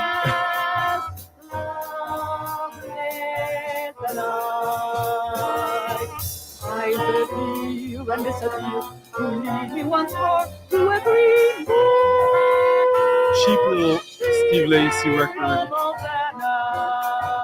with Irene on vocals and violin. Some people don't like her. Bobby Few, Jean-Jacques Avenel, Oliver Johnson, Steve Cox. 1985.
Well, the first KLF, the White Room is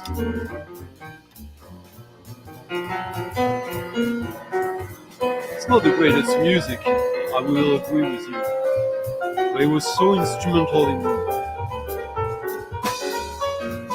bringing techno to the mainstream in a way that was quite almost perverse, I would say. And Chill Out is it's an ambient album, and I like it, but it's one of the few exceptions of my rule with ambient. It's there. I would consider it's lacking tension a lot. It's to the point that at times it's almost new age. Hello, Jason. Nice to see you. Oh.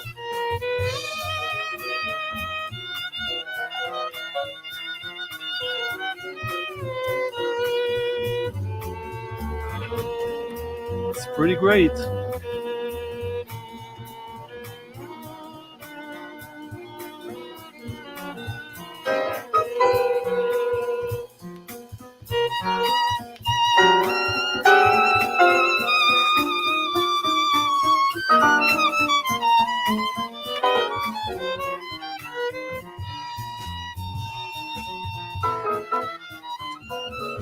I like some Pere Ubu, yeah.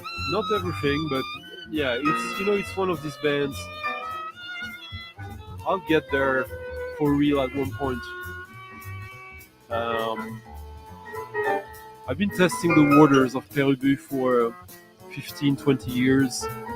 I've heard it already when I was a kid, but I'm giving it I'm starting to give it a real fair chance, I would say. Maybe. Close enough.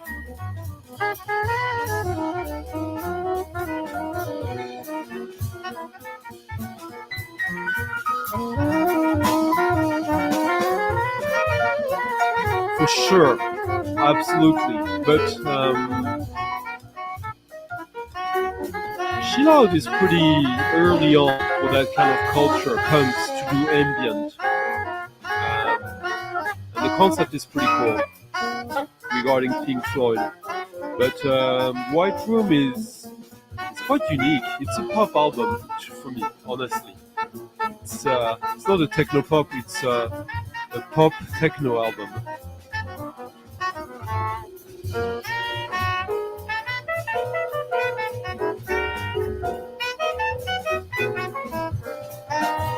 I mean, no, the 87 stuff is cut up.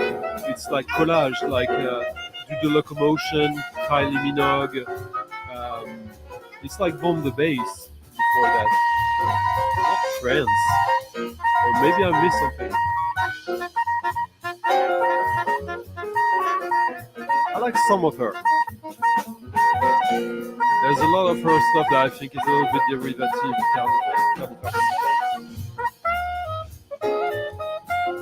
And she does too much. As many people.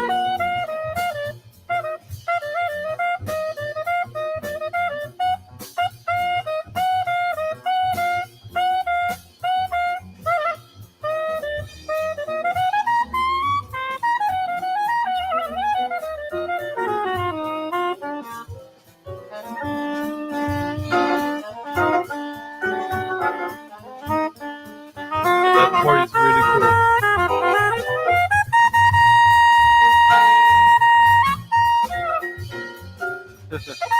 Well, 87 is kind of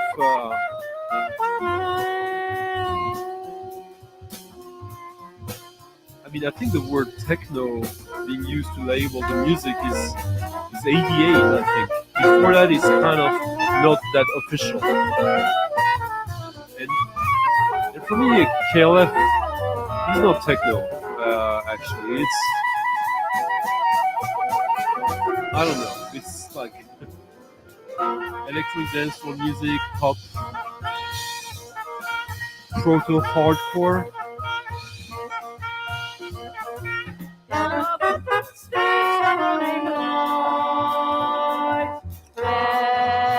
I don't think so. Well, tell us more, Vinyl Scavenger.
This one.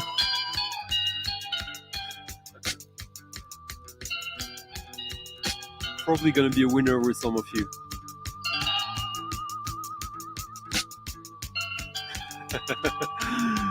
Thank you, Michael. Yeah, spring is there.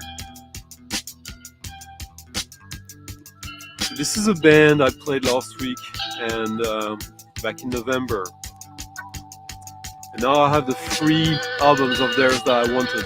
I've listened to all of their records and I don't think I need any others. This is Sif again.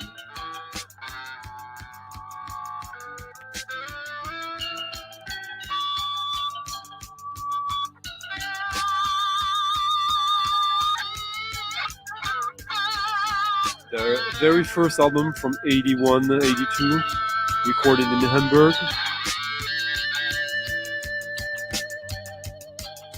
Not yet with Holia Shukai. Really, really good record.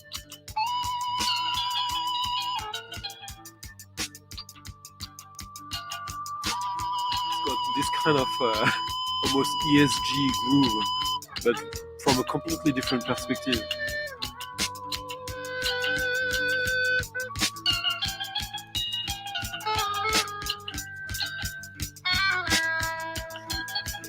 I love how untied it is.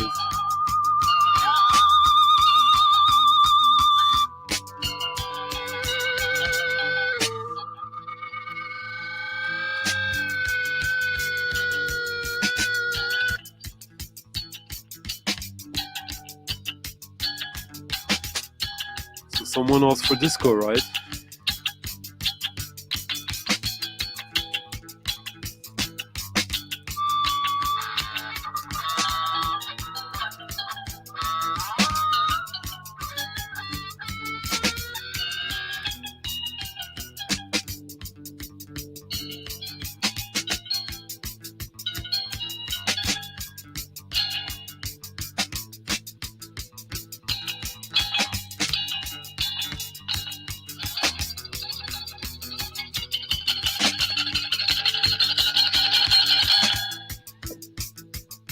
Okay, let's have some Swedish disco, right?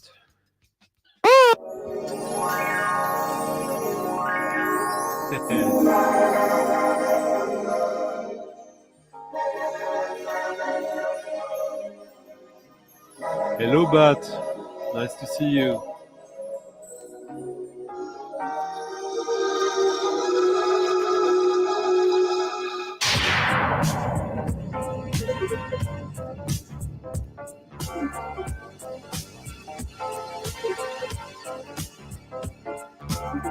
Exactly. Yeah, exactly. Dagmar Hauser. Computer dating the flight. Oh yeah, that one. She said zero, you'll be a hero, alright. Must have. We are the stars, we are the boss. Mongo is ours. We are the stars, we are the boss. Going to Mars.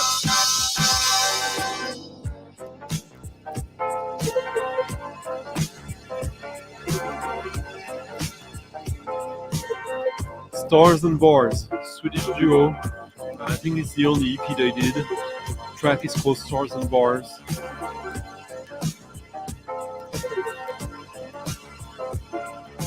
Race for the future, space a commuter to be.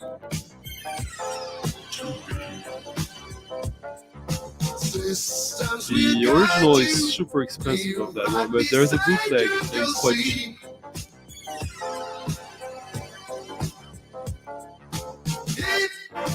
We are the stars, we are the boss. Your role is ours.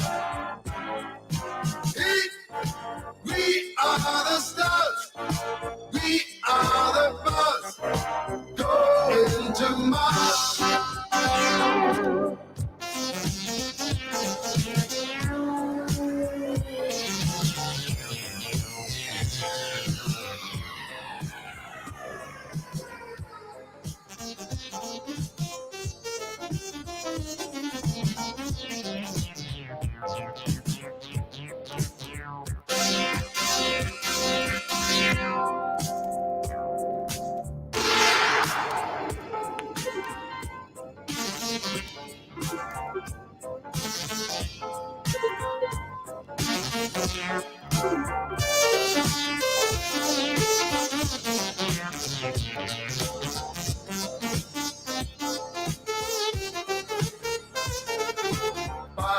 lies frozen, destiny chosen by fate. Starship is burdened, we always learn it too late.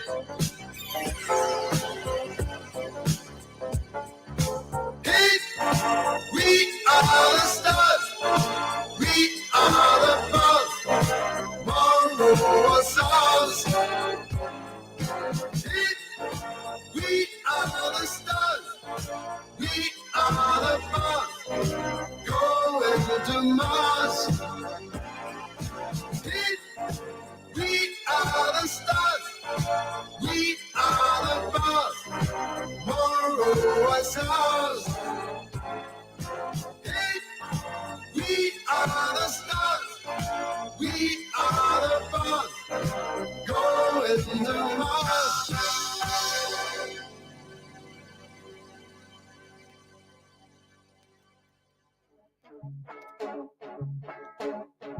Something pretty fucked up, but you know, with the first second, with the sound of the guitar, you should know who is behind this.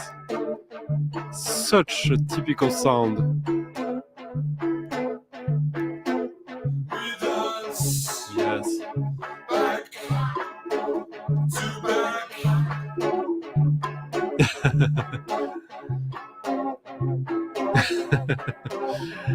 I wish I had.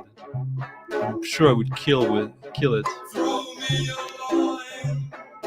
This is a super rare, obscure record by people that we all know here, I think.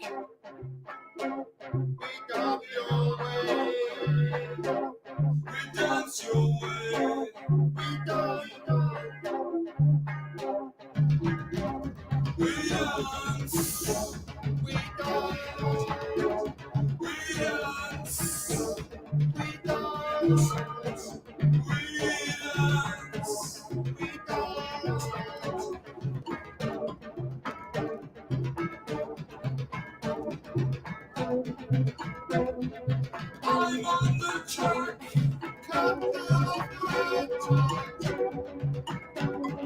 tied on the rack, rock on the wheel.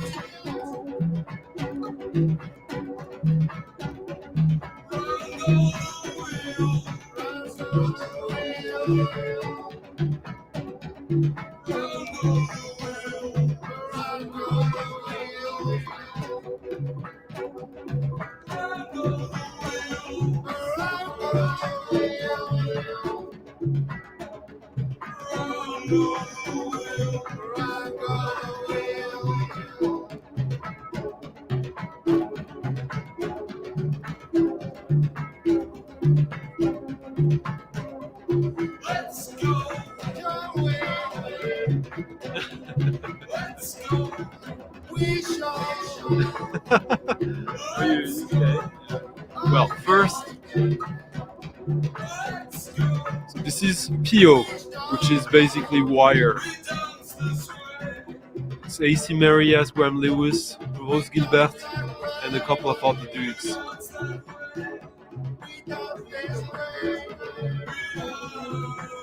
I mean, Graham Lewis' vocals are pretty obvious, very easy to recognize. And the guitar sound of Bruce Gilbert is so typical of Wire, of course.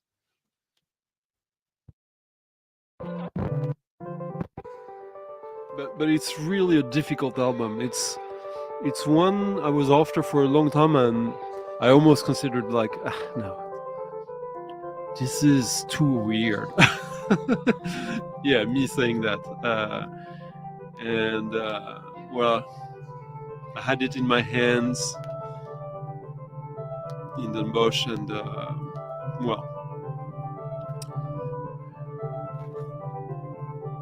not my favorite Wire side project,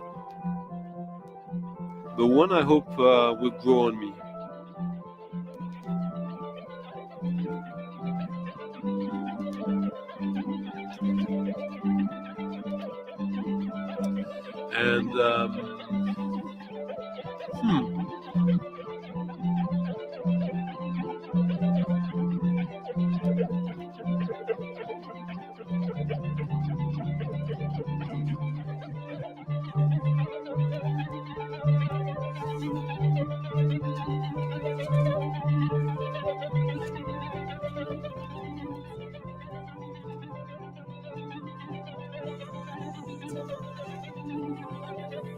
And we'll probably end the show like last week, in a way. This is the best track of the whole album, in my opinion.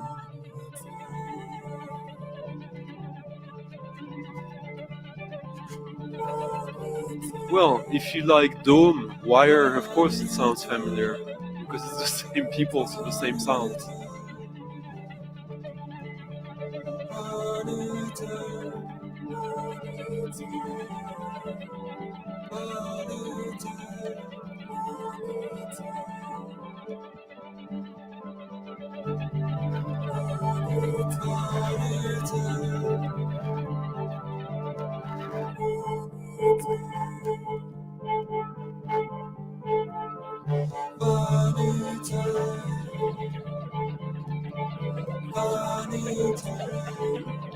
So guys, one last song after this. Thank you for stopping by. I hope you enjoyed the show. I was a little low energy tonight for some reason. Well, a long, tiring week, but yeah. Lots of strange records tonight. I love it, and I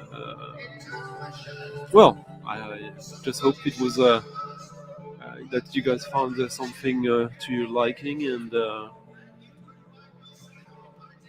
talking about liking, please like the video and leave a comment if you're watching this after the fact, or even if you're watching now, if you have something you want to further discuss, and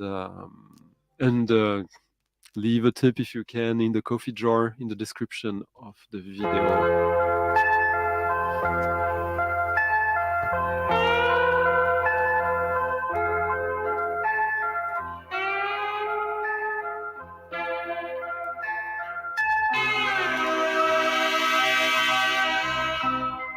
Yeah, exactly. It's now I'm done with. I've got everything.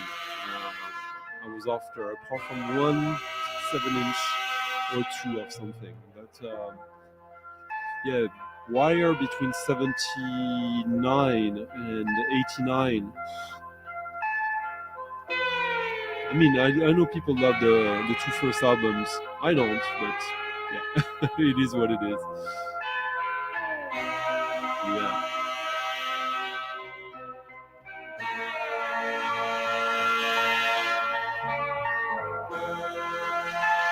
Thank you, Radio Gnome.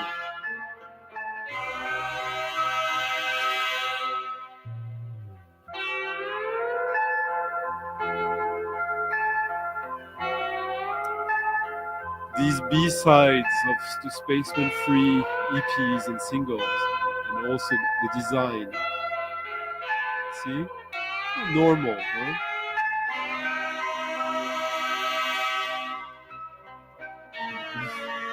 Not normal.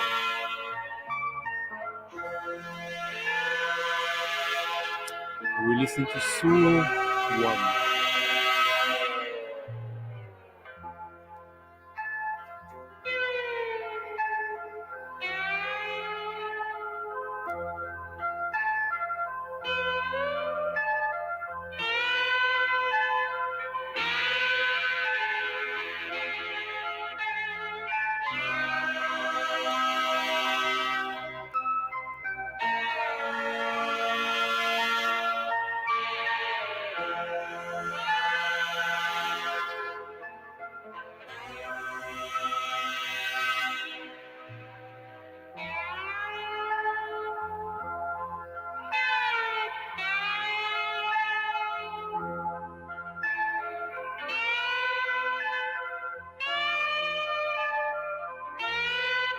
might be when from when they still not hated each other.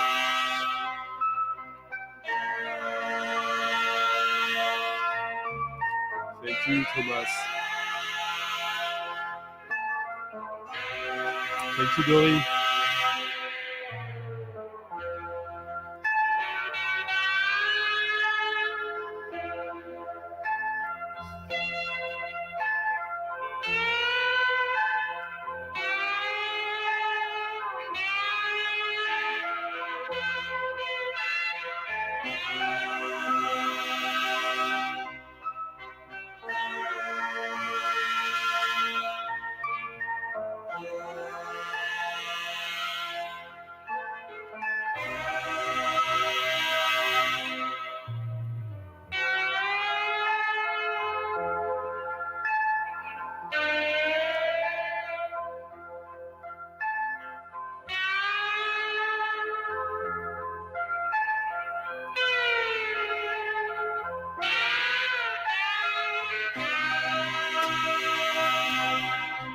The Pew album is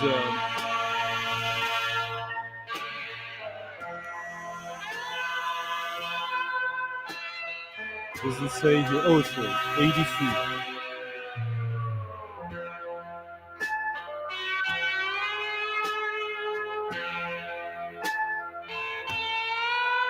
Hello, Derek. Good evening, good night.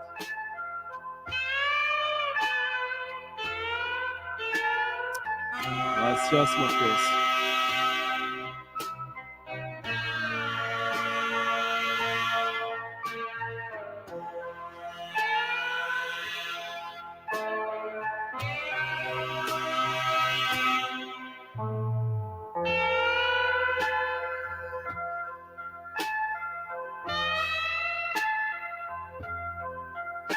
Yeah, the Fall, of course.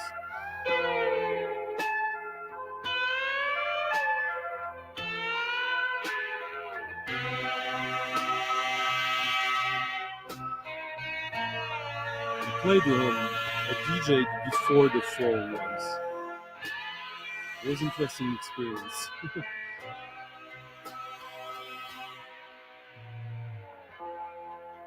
Alright. Like, subscribe, tip your DJ in the coffee jar, and have a wonderful weekend. Bye bye.